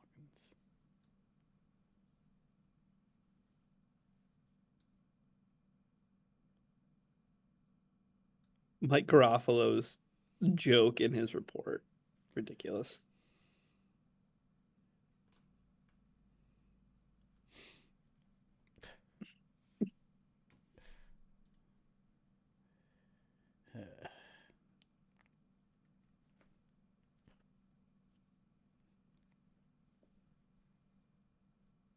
Pride of Detroit POD back after many shenanigans, which will come out in the scraps later this week. I've been missing on that a couple times, just my workload. But hey, scraps are scraps. What's the problem, Ryan? What is the problem? We just started recording again, and you are making that face. Well, Max friends, Hendon Hooker for TJ Watt. That's an idea. Oh my god. That's an idea. We talk about relevant things. I'm sorry. I'm humoring chat. I'm humoring chat. I know. Twitch. Yeah. Did you join us live on twitch.tv/Pride Detroit? And you can be humored as well. I got asked way too many times about Hendon Hooker this week for my liking. So, you know what? It's not on the rundown. That's my fault. It's I'm not sorry. On the I'm going to take blame. It's not on the rundown. What is on the rundown is Carlton Davis. Per Dave Burkett of the Detroit Free Press, Carlton Davis is expected to command a salary north of $15 million per season. The Lions are looking to spend slightly less on a veteran cornerback, perhaps in the $12 million per year range. So I guess before we get too deep into this and some further doubts we have on Carlton Davis, coming back to the Detroit Lions, Jeremy, are you willing? Yes. If you are the Detroit Lions, yes, to pay $15 million. Yeah, I am. I really am. I think cornerback is an elite position. I think Carlton Davis is worth it. I think Dan Campbell thinks Carlton Davis is worth it. I don't think you're going to get a better cornerback on the market who's going to be a better fit of what you want and what he can provide in terms of scheme, in terms of attitude. I understand you want to get young in that position. At some point, you're going to have to hand it over to the rookies. But I feel like Ennis Rakestraw's future is at nickel. And I feel like Terrion is going to be your other outside guy. And I just think this is where you need to spend your money this offseason. I think this is where you spend it. This is the guy.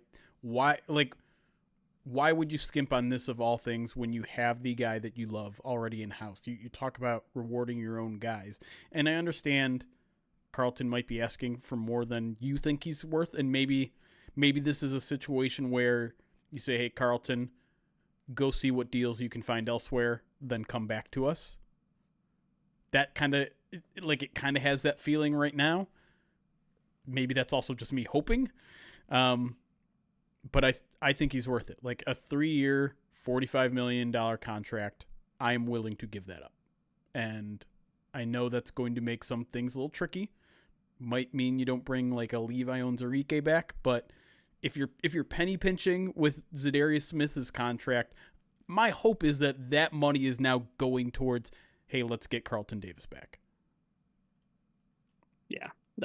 Very much on the record that Carlton Davis was the most important signing that the Lions could get done before free agency started. Either that or Kevin Zeitler. Like I think that kind of like 1A, 1B. I think both really important spots, but I think I would lean a little bit heavier towards Carlton Davis being a higher priority, Chris, just because I don't see another cornerback on the roster right now that I feel totally comfortable with saying you're cornerback number one. Like you're the guy that's going to lock down the other team's best, wide receiver. I don't know if that's out there. Like we hope that that's Terrion Arnold. We hope that Ennis Rakestraw can be healthy and be a contributor. Amik Robertson, however that kind of all works out, Chris. It feels like fans are kind of hoping that that'll be Amik Robertson, but his natural role is inside. It's not going to be as an outside corner. I think they got to see how it shakes out in training camp, truthfully. Like, I know they really liked Ennis in the slot back during training camp when it was him and Emmanuel Mosley. Like, that seemed to kind of be, the thought coming out of training camp. But, like, we saw how quickly that kind of stuff can change, though. And I feel like, to your guys' point, Carlton Davis, known quantity. Your options out there, like we covered in the past podcast, there's really no other options like Carlton Davis on the market right now. And to be honest, like, what are we going to go back to just spending more draft picks on CBs again? Like, you need a veteran in the room, right? You need a veteran in the room, and also you're just not going to have a prospect like someone like Terrion Arnold from last year just drop into your lap in the same way. Like this class presents different challenges, and you've got plenty more different needs on your defense to really address, especially as it looks more and more like pass rush and linebacker kind of becomes a premium. I just what's 15 million at the end of the day, I guess, is like if you're as to Jeremy's point, if you're haggling over this, hoping to get it down to 12 million or something, what are we really fighting over? Like 3 million or so? And it goes more into it because I wanted to bring up this article as well, that there was I think it was Michael Silver who in the Athletic wrote about I think it was earlier on Sunday, put this out. He had sat down with Carlton Davis, and there's definitely some sense from Carlton Davis that he's far more aware of his own value right now, and he's definitely looking for the money right now because he says, and I'm going to quote out of here from The Athletic, I was younger, and my mindset was I need to go ahead and just choose. At the time, I was thinking this is the offer. The more you wait, the more that number is going to go down. This time, I ain't going to settle for less. And I think that's kind of where Carlton Davis's head is at. I don't think that's him giving up on the Lions necessarily, but it is. I kind of do. Well, if you read that entire thing, ultimately it's the best deal. Who's going to offer him the most money? But he, like, literally the next line in the article is Davis, 28, doesn't believe the Lions will make an aggressive effort to bring him back. Davis thinks he's gone, and that is significant. Like, I'm not sure why that's not front page news right now. That is a big freaking deal. Everybody wants an edge rusher. I think that kind of speaks, Jeremy. I think that kind of speaks to everybody being pretty comfortable with the cornerback room, and I just don't see it the same way. Like, personally, I think really, like, it's almost similar to the Marcus Davenport situation at edge. Like, not to the same extent, but, like, because of reliability, but, like, you want, like, a veteran guy in that room in case you need to, like, pull the ripcord on something or something's not working out, or just somebody who, like, there is some, like how many years in a row does that room have to get injured for us to realize we need to be 5 deep at corner? Yeah. I know, right? Yeah. So we don't end up on Kindle Vildor again because it's like not fair to Kindle Vildor. Right. And so I mean, okay, so but those words are pretty harrowing, right? And he said them to Mike Silver on Saturday, and so I mean, maybe you could like try to piece together. Well, okay, they told Zadarius Smith they're not bringing him back today. Maybe they're trying to save money to up their offer. Maybe this is Davis playing the media a little bit to try to get the Lions to bump their offer up. Or maybe, like I said, the Lions said, hey, we're sticking at $12 million. If you're not willing to take that, go find something else and good luck to you. If that's the case, we have to start talking about what they're going to do. We have to start talking about contingency plans because they're not going to go into the draft with the guys they have. Yeah. They need more people. As I just said, like the options outside of there aren't going to be as sexy as Carlton Davis. I don't think there is a big CB on the market that hits a ground that you would get in Carlton Davis. Right. But not Reed, right? Yeah, but like I feel like $12 million a year is not DJ Reed money. You know what I mean? Like, I feel like that figure that's left in that article is like, oh, now I can kind of like filter through some guys who I think will get more than $12 million a year. And I know we're eventually going to get to some free agent guys that might fit that bill, but you're saying DJ Reed's going to get more than that, right? I think he'll get more than $12 million a year. I think Brezwell Douglas will get more than $12 million a year. We've set the Lions higher echelon of that. Yeah, right? And to me, it's like if you were going to go out there and sign DJ Reed, you already have DJ Reed at home. You already have Carlton. You already have a guy that you could spend similar amount of money on that you trust, that Dan Campbell loves, and Carlton Davis loves Dan Campbell. Like, you have that fit. So why would you go after a top tier cornerback free agent when the one that you love is sitting there ready to sign a contract? Well, maybe knows not ready your to system, sign, knows how you guys do work. It's it's always the devil should be able to do this. Yeah, it's tough. Yeah, I do think so assuming it's not Carlton Davis, and I want to bring up one name before we get to a bunch of names that we have for the Lions in free agency, because I know it would be a fan name, and you want to talk about some mentioning the Detroit Lions, is that I know the one team that Darius Slay has said, as he nears the end of his career, has said he'd be happy to sign with again, is the Detroit Lions. And I know Darius Slay, there is a weird perception, I think, that, like, look, 2024 he was good. Was he Carlton Davis good? No.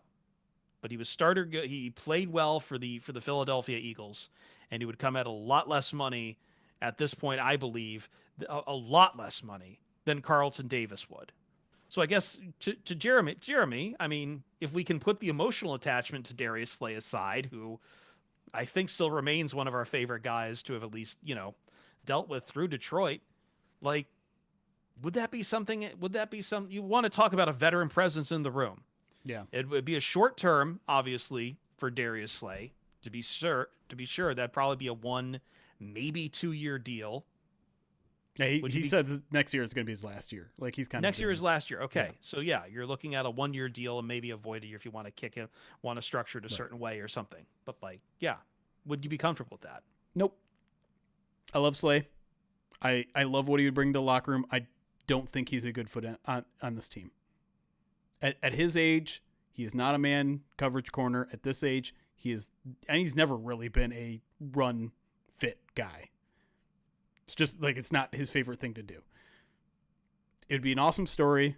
I'd love having him there in the locker room to talk to him. I'd love having him coaching up and being a mentor to a couple of guys in that locker room, but I don't want him anywhere near the starting lineup. I'm sorry. Like, I just don't think this is the right fit for him. And I know he wants to be here. And I know, again, there are some benefits, some intangible benefits you get from being here. But if you're seriously talking about him replacing Carlton Davis, you're barking up the wrong tree, man. Like, he does not play man at all.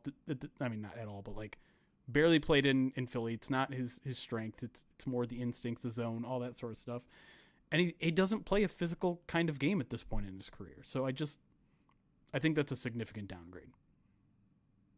Yeah, Carlton Davis and Darius Slay just aren't like similar players at this point in their careers. In terms of like what they excel at. Like I don't want to poo-poo on what Darius Slay can do because he had a pretty good season last year. It's just in a different defensive scheme. But I guess can we talk about the one name that I do like maybe? Essentially, sure. I got one. This kind of dovetails us into what we want to do next. So yeah, by all means. I mean, Chat keeps on talking about it, but like I like the idea of Paulson Adebo. Like, now broke his femur, and I can't sit here and say that I'm concerned about Aiden Hutchinson and then not be concerned about a guy who broke his femur. Sure. However, he seems like a guy who could fit the mold that you're going to get him on a lesser term. And if you want to make it like a 2-year deal or something of the nature, then maybe you could get him for around $10-11 million a year. I have no problem with that. Like, that's cool. But that seems more like the kind of signing that's going to happen. Yeah. The guy that I'm staking my claim for is Jonathan Jones out of the Patriots. Mm-hmm. It's 5'10", 181, so a little bit smaller than your typical outside corner, but he plays a little bit of nickel. And more importantly, you look at some stats, 47% man coverage last year. Second only to Amik Robertson. It wasn't his best year, but he's got a lot of good years under him. He's 32. So again, like, he's one of those 1 or 2 year deal guys that I think you could get for like $7-8 million a year. And yeah, again, like it's not going to be a perfect fit necessarily, but he's a guy that is willing to get his nose dirty. He plays man coverage. I think he'd be a decent fit. I still think Carlton Davis would be a better fit. Like, that's just where I'm at. Yeah. Pretty surprised by the Carlton news. Like, very surprised by it, actually. I'm pretty disappointed, but hopefully, it's a big swerve. I don't want to see it play out first before we see it play out, to be sure. Bon voyage. Sure.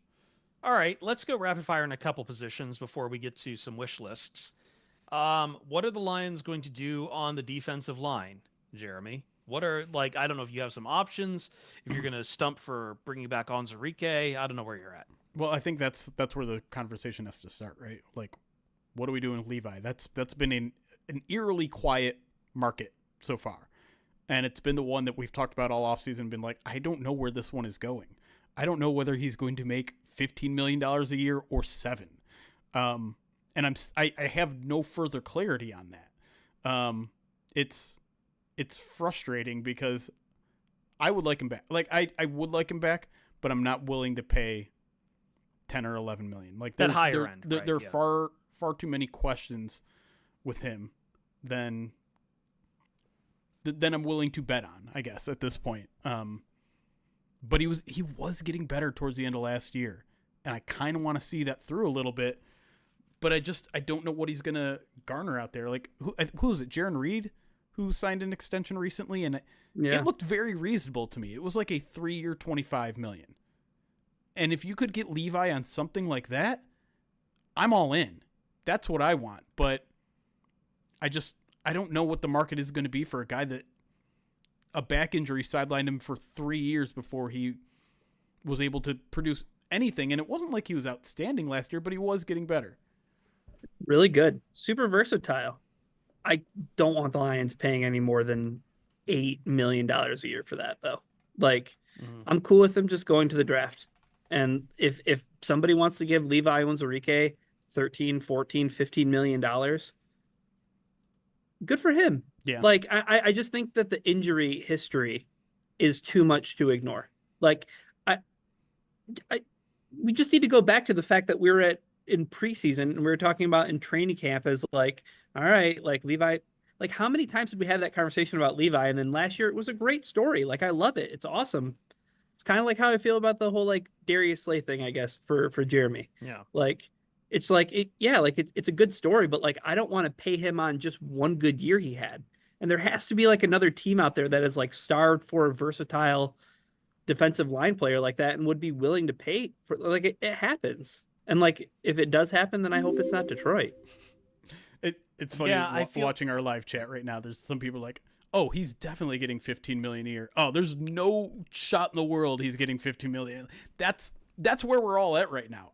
I'm very curious to see what he ends up getting. One of the most like intriguing subplots to the Lions offseason, Chris. For sure. And I think it's just it's funny because I feel like there's two things. I mean, when we're talking about Brad Holmes again, there's two things we like. It's either the developmental prospect, who like some guy who never really hit it, but like you could probably, try to see what he's got, or someone who has some injuries. And I just think like you've got both kind of going on with Onwuzurike right now that makes it hard to like justify that back. But like, I mean, I think I'm doing too much comparative, I think, right now, because like if you're banking on someone who's shown flashes, like, but also you're not sure of his price, Javon Kinlaw is the same thing, but he doesn't have the injury history.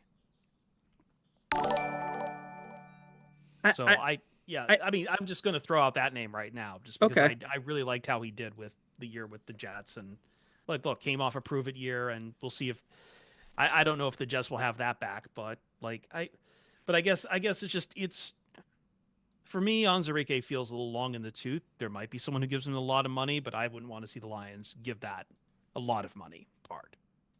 I guess with me, it's like, I'm assuming that they're going to pay Aiden Hutchinson a ton of money. They have already given a pretty big contract extension to a Lee McNeil. Like, would I want the third highest player on my defensive line, third highest paid player to be Levi Onwuzurike? Like, if it's at like one of those like 10, 11, 12 right. million dollar, like, it's like, I don't know. Like, is he that? We've seen it for a year, but the rest of it was a debilitating back injury that was going to cost him his career. Part of that makes it even more complicated for me is I don't like any interior defensive line in this free agency class. There's literally no one. Like we're seeing all these teams re-sign their own guys to these mega deals, and I think that speaks, like, Jaron Reed getting a 3-year deal at 32 years old with the Seahawks is like, oh, there's nothing out there except for Levi. Like, and I think maybe that could lead to Levi getting more than he's worth. Yeah, they'll pay a premium for that for sure. Yeah. Let's move on to the this has been a lot of defense on this podcast. Let's a couple of names for the offense to talk about real quick. Let me do this one just this one quick because like I feel like this can go pretty quick. Tim Patrick. Yeah, re-sign Tim Patrick. No. $3-4 million deal. Get it done. Move on. Yeah, I think there's a lot of other guys out there that would look like Tim Patrick, including apparently Josh Reynolds got released. True. But like you already got this at home right now, and once again, devil you know with Tim Patrick. So I mean, Yeah, Yeah. I mean, I also don't want to sit here and say, "Oh man, Levi Onwuzurike for 3 years couldn't stay on the field," and then be like, "Yeah, Tim Patrick, have him be your starting X receiver." But but I think I much don't even know less. if that's starting X receiver, considering we keep looking at some for like. I do think the draft is in play for X receiver. Oh Sure. yeah, without a doubt. Regardless of whether you re-sign him or not, Yeah, right? yeah, Yeah, 100%. Like you could still you re-sign Tim Patrick and you draft one. Yeah. yeah.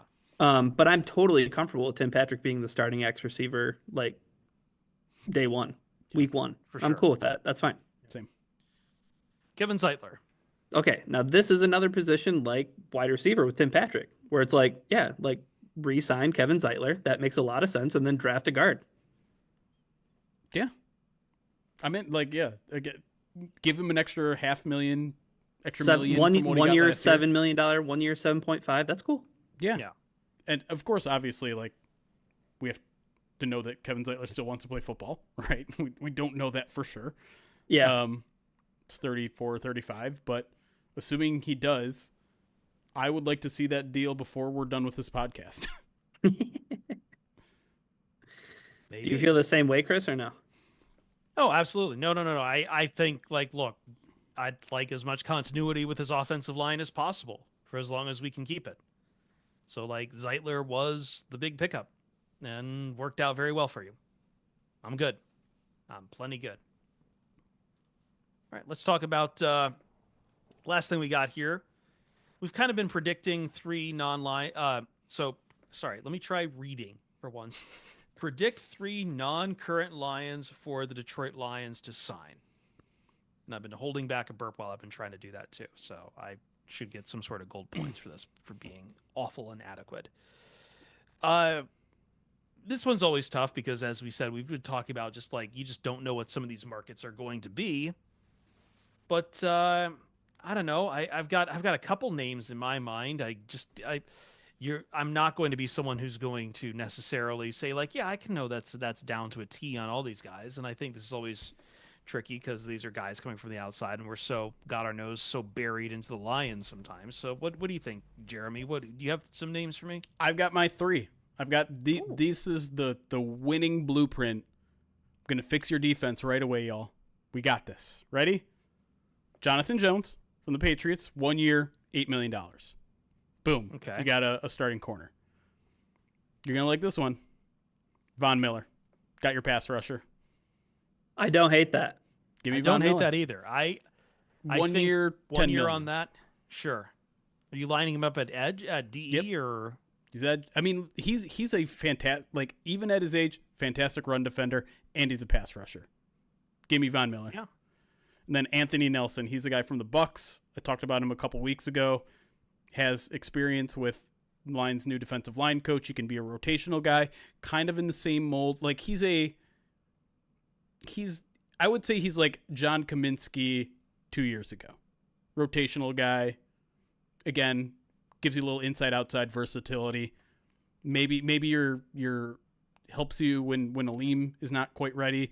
Maybe he's a little bit of your Levi Onwuzurike replacement if you don't bring him back. I think those three will get you at least in the right direction. Go ahead, Chris. Who's on your No, list? you go ahead. Oh, okay. All right. Yeah. All right. So I don't know. Like, as far as, are we just assuming that the Lions aren't re-signing Kevin Zeitler or Carlton, like any of that stuff? If you like, want, you can Yeah. assume whatever you want. Fine. Well, Kevin Zeitler decides to call it quits on his career in this scenario, and I'm cool hate with it. Brandon. I'm cool with Brandon Scherf. Okay. Like, I think that's a fair, like, again, it's to plug a quick hole. He's 33 years old. His contract projected right around like 1 year, $6 million. So a little bit even less than Kevin Zeitler from a year ago. And it allows you to potentially splurge on number 2 for me, which would be Paulson Adebo. Like, I'm cool with that. Do it. It's a younger guy. Second contract. Yeah, he broke his femur, but I got a soft spot for those guys. And then number 3. I don't wanna like I feel like it would be worth paying him what he wants to get Khalil Mack to play for the Detroit Lions.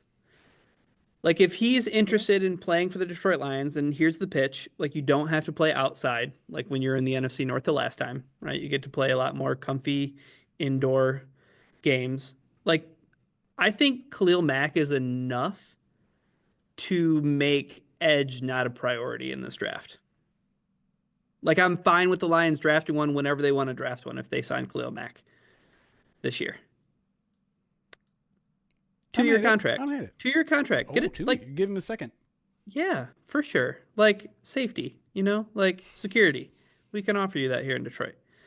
I mean, his projected contract on PFF is 2 years, $22.5 million per year. All right. You sold me. So, okay, thank you. I mean, I'm still Yeah. giving Mac instead. Or Right. Miller. I don't know why I said Mac. I'm still giving You, Von Miller instead. Von Miller and Khalil Mack. Like, let's open up a nursing house for edge defenders. We could do that next. Chris, you got to say Calais Campbell. The Trinity. 39 years old. I know, like just going for all the old dudes here, all old dudes. I was thinking a lot of Khalil Mack until you took that one, and now I'm just sitting here being like, what else could I do? I mean, Hey, I offered for you to go first. I know, no, I know, but I'm like sitting here just. I guess my problem is like I keep looking at some big headliner guys, and that kind of always gets me pulled off because I'm like, I start to just sit here and stew myself crazy over like, hey, wouldn't Milton Williams be cool? If you're just gonna just go all out. They'd have to pay. Just But I know, but if we're talking about like, hey, we don't know what a guy like Onzarike will command, like, I mean, just why not just live a little or something? I don't know. I've just completely lost all my bookmarks though, so now I'm having to like get back there. Um, Drake Greenlaw would be an interesting open box special. We all know how much Brad Holmes likes him some that, and he had the nasty Achilles. I guess the question there is like, how can you get that down to something appreciable? Could you get him for a shorter term deal, or is that just going to be he's going to want the extra security? And then, oh man, now I'm like having to pause for a second because now I'm like scrambling around trying to find where I had it, and I swear I just said the name just a second ago when we were talking. I have completely blanked. I think we were talking DTs. I don't remember. This is really adequate of me. And you're not gonna. I'm not. Javon Kinlaw. That's who I was thinking of. Oh, Oh, yeah, you did say Javon Kinlaw. Yeah, I did say Javon Kinlaw. I did say Javon Kinlaw. Coming off a prove-it deal with the Jets, and like, look, that was with an old regime there. I think I have questions on how much the Lions could really use him if, like, say, a now Lions-ified Jets team, Jets defense is going to be like, well, we'll pass, but maybe Javon wants to change the scenery or something. But I think Kinlaw would be like at 27 and, with 1 year deal and not a whole lot of security. Like, I think that you could spin that into something friendly or a shorter term deal that could maybe be turned into something a little more long term if he shows you continued growth, which he showed with the Jets in a very bad year for them. And just a lot of turmoil with who was running that defense. Kinlaw is interesting because it almost feels like it would be like a Charles Harris type of signing where it's just like there's always been way more potential there than actual production. Could the Lions pull a little bit more out of him? Right, and I'm basically pitching this as like this is just a healthier Levi Onzarike. Yeah, and I just want to know, like, is his PFF score an accurate depiction of his run defense? Because it doesn't paint a very pretty picture. No. I would mostly... Yeah. I was going to change and defend myself a little bit because people are saying that Von Miller is over the hill, and he had a better pass rush productivity rate than Zadarius Smith last year. And he continues, like he had like 38 pressures last year. He had 40, I think including the playoffs. Oh, okay, yeah, and on a very limited role, and that's all you would need from him, right? Like I was saying, Zadarius Smith was not a 3-down player. Mm-hmm. You can get Von Miller to play that exact same role, and this is a guy who is still like, if you like PFF grades, and I know most people don't, like 85.5 last year. He's still like 84.5 pass rusher, and he's been a way above average run defender his entire career. I push back on, like, I understand he tore his, was it ACL against the Lions in Thanksgiving 2 years ago? But I think he's got it. Still. Anyways. Bill. And Calais Campbell. And Calais Campbell. I mean, he's still, like, I think it was Al Karsten who was putting together, like, a clips of just Calais destroying people last year. Just like moving people because he's much bigger than other people. Yeah. I mean, I wouldn't be mad at it. The dude is also a stand-up citizen. He's like, he won the Walter Payton Man of the Year award. And I don't know what you're paying for Calais Campbell at this point in his career, but play inside and outside. I don't hate it. I wonder if they wouldn't have paid for Marcus Davenport if they would have tried something similar with DeMarcus Lawrence. I don't feel like DeMarcus Lawrence is on the table since they went the Marcus Davenport route. Maybe. So, I don't know. He was a guy that I kind of had circled because I was like, I mean, he's really good when he plays football, and he just had a bad injury last year. Like the Liz Frank injury is no joke. So Brad Holmes, eyes, dollar signs. That's right. Laser eyes. Anytime anyone's coming off a major injury. This says like new. No Matthew Judon? I thought about Judon on my list, but gosh, I don't know. Doesn't really get the blood pumping, you know? That's fair. I mean, he didn't have a very good year with Atlanta last year. Yeah. No. I think we're good. Are we ready for free agency? No, but I have to be. We all have to be. I think we just did it. Like, now it's just reading the script that we already Von wrote. Miller, Javon Kinlaw. Sign every last one of those guys we did. Khalil Mack, Von Miller, and Javon Kinlaw. All of them. We should have really just named everybody so that we could always like rewind. Yes. Or take a clip of this. Like, see, we said this guy. Put the tape on. Rewind it. I told y'all. Or just when that player has a good year. I think the Lions should sign T. Higgins. I think the Lions should sign Sam Darnold. I think the Lions Zay Jones, Tyler Boyd. All right. DJ Shark. He's back out there. Just like, I know. Maybe run it back with the graveyard of wide receiver X's. I think the Lions should issue an apology to Cameron Bynum for what Jahmyr Gibbs did to his ankles last year. Not sign him to a deal because the Lions don't need a safety, but they should issue an apology. What's Jerry Tillery? Come on down. Is Brashad Perryman available? Again, what's Ezekiel Ansah up to these days? Felt like he was always going to be 29. Hey, you know who's a free agent? Benito Jones. You know who isn't a free agent? Aaron Jones. Didn't get Jeremy's take on that. Dave Montgomery cheaper. On his extension. That's all that matters. That's all that matters to you about running backs is how cheap they are. That's right.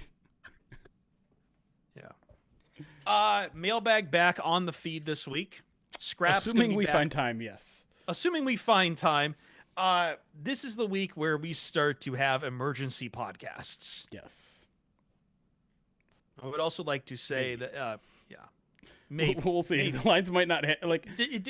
Once again, it depends on the blood pumping level. Depends on how high my blood pressure gets, and I do not check myself in for hypertension.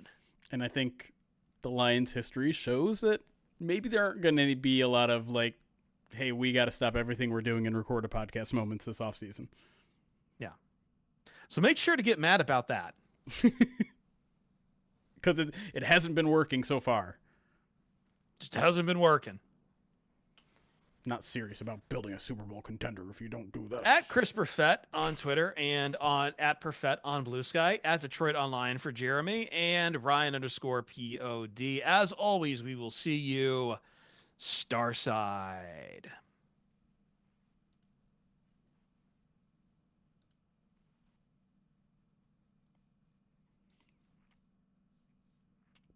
Folks, he's not turning the recorder off. No, I know, because sometimes like we just start going nuts on other stuff too. So I'm like, I'm not even going to risk it this time. However, I am now distracted because apparently I have to deal with some sort of uprising in the Tiki Bar Discord. Oh, nice.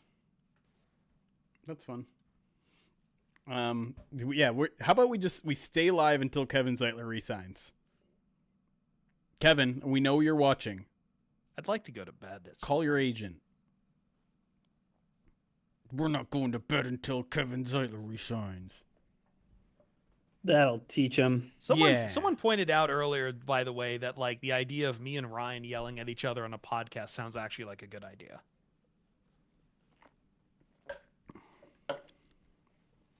Yeah. Embrace debate. Embrace debate. What? Pistons are starting. Sorry, what? Their game. They're playing the Trailblazers tonight. I've already seen them beat the Trailblazers once. Yeah, that's right. That's like the one game you've gone to in the past 10 years. Recording goes up tomorrow morning. Lions finally win.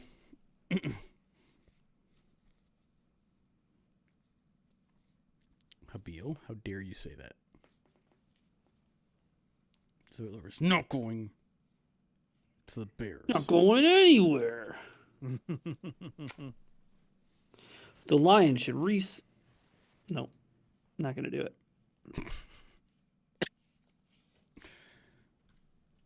Seems like we're out of gas here, folks. Yeah, I'm done. A little bit. I'm so hungry. I'm ordering food right now. So Yeah. Okay, well, now you got to talk about it. No, I'm not doing this thing. I'm going to get food. I'm hungry. Where, though? Find out on the next edition of the Pride of Detroit podcast when we inevitably talk about food again. I loaded up way too early now, and I'm like struggling to think what I'm even going to have for dinner tonight.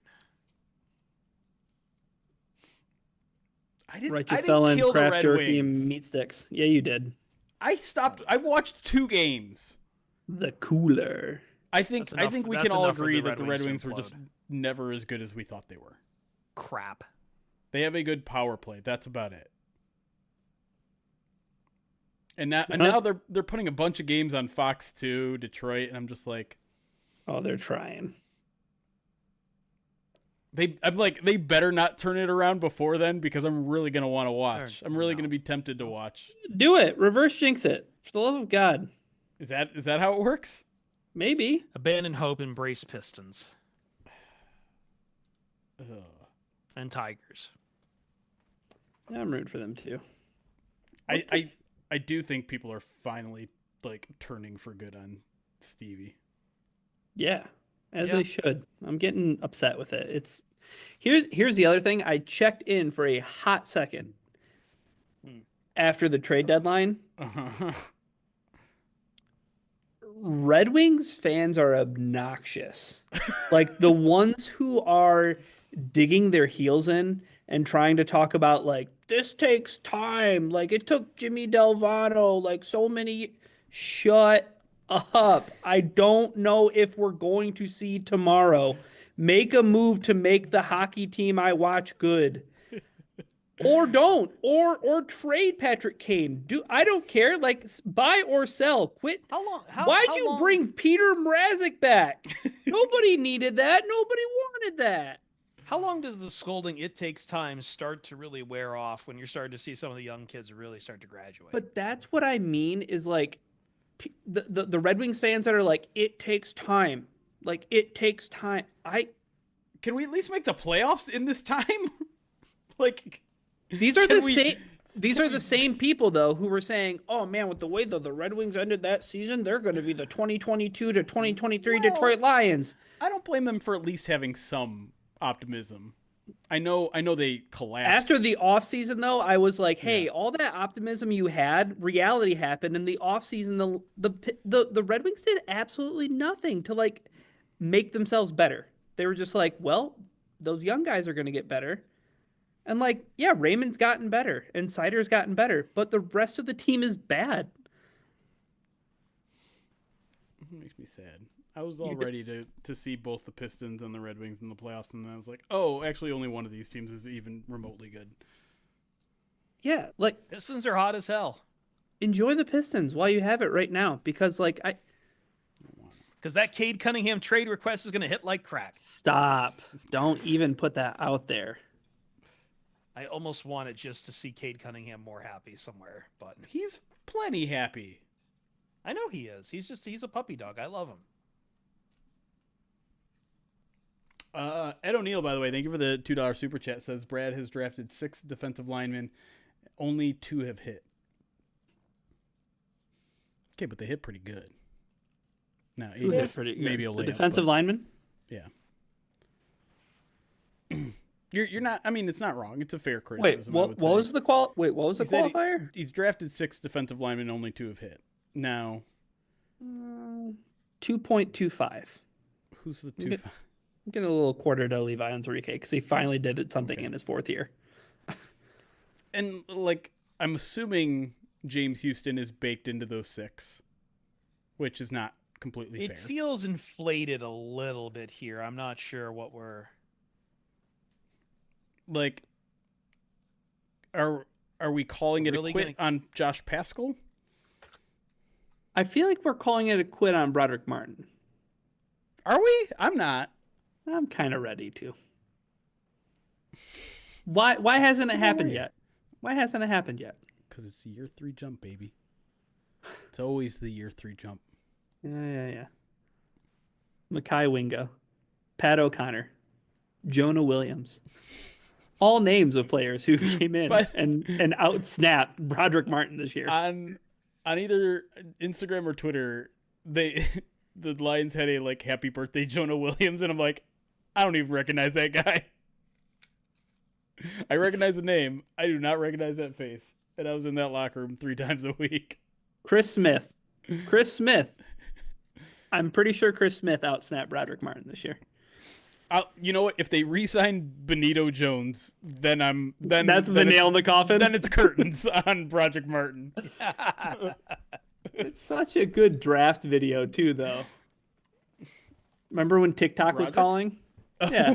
Oh my god, I forgot about that. Good Lord. I think you need to wait at least 3 years, particularly on a small school prospect like that. Do you know how I would have a much firmer assessment of Brad Holmes and his ability to draft defensive linemen would be is if the Jaguars would have taken Aiden Hutchinson. Who would Brad Holmes have taken between Trayvon Walker and Kayvon Thibodeau? I think Trayvon. Probably Tibbs. Debate. Embrace debate. Do it now. Fight. Yes. No. Yes. It'll be Tibbs. No. I think it'd be Trayvon Walker because of the run defense. I don't know if Brad Holmes is a fall in love with traits kind of guy. I mean, he kind of is, at least a little bit, like with small school prospects, right? Like with Manu and Broderick Martin and things like that. He drafts athletes, though. Yeah. Yeah. For me, like Tibbs, there was just enough where I'm like, is he going to be the right culture kind of guy? I'm not entirely sure. I think that's bore out in New York. Yeah, maybe a little bit. I don't think he's been an issue. I don't know if he would have fit in here. Yeah. It's an interesting discussion to have, though. Who was the quarterback that he killed and then he was doing Snow Angels next to? That's right.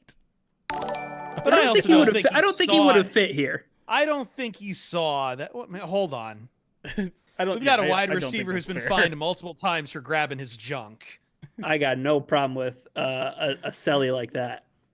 Versus No a guy doing seed Snow in the Angels side. because you probably didn't even see that you just paralyzed the dude.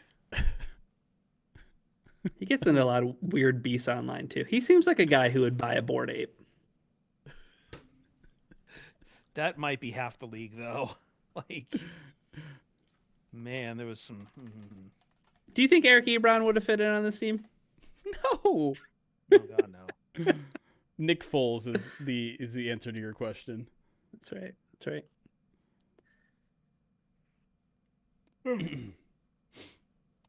Oh, excuse me. Yeah. I don't know. Ed O'Neill, another $2 says, don't think he would have taken Sauce.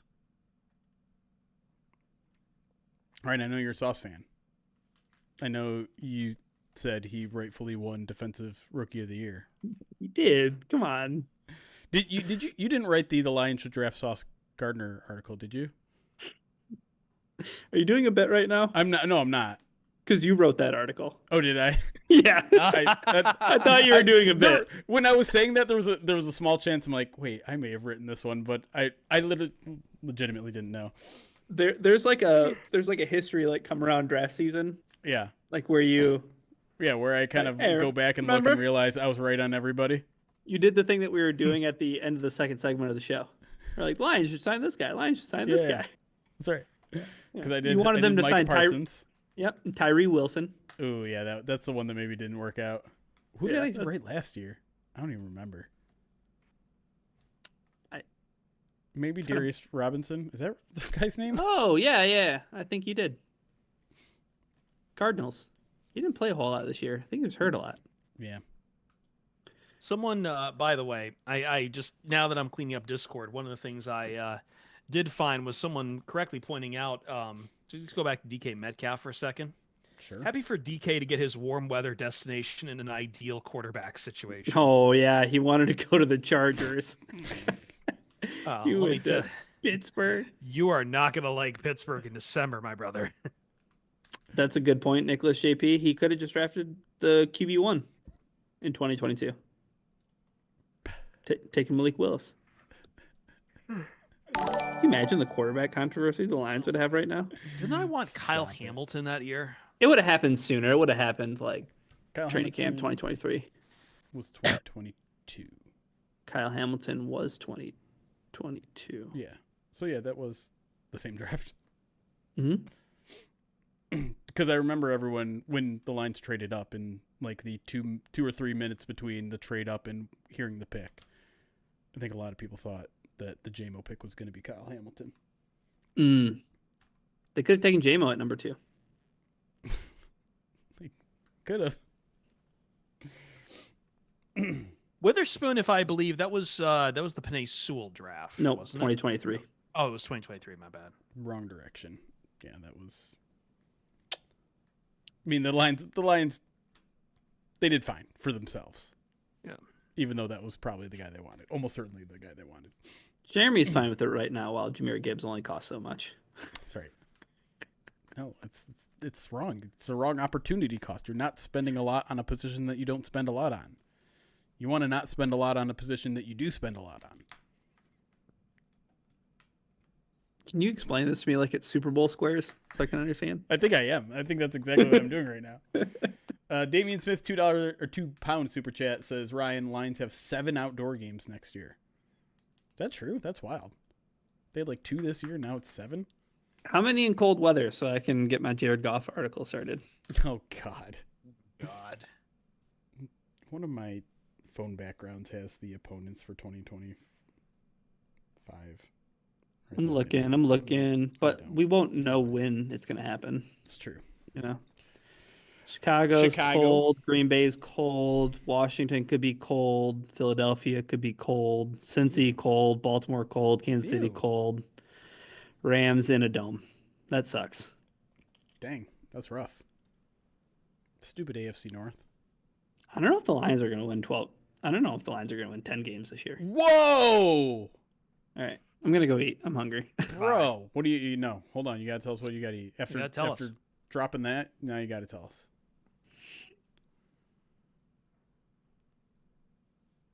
You son. I knew he was going to do that. Damn it. I knew he was going to do that. I'm texting him. I'm going to call. No, I'm going to call him. I never call Ryan Matthews. I'm going to call him.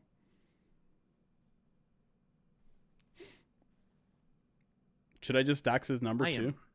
I'm just fading hard, and I still have to work out after this. Holy crap.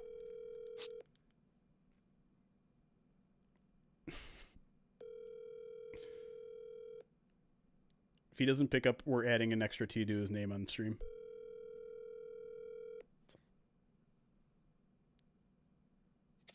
Should add 2 T's. Get to 3. Answer us, cowards. You son of a bitch.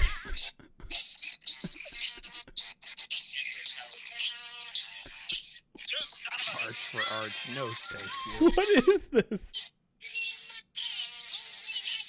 Is what? That is, I can't hear anything. I can't hear it at all. Oh, it's... No, it's the Osmosis Jones song. No, Kid Rock. no. Did you, son? All right. Hold on. We're doing it. Let's see how long it'll take for him to recognize next time.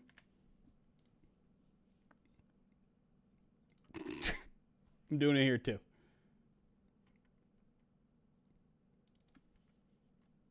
Boom. Spell your name right, idiot. All right.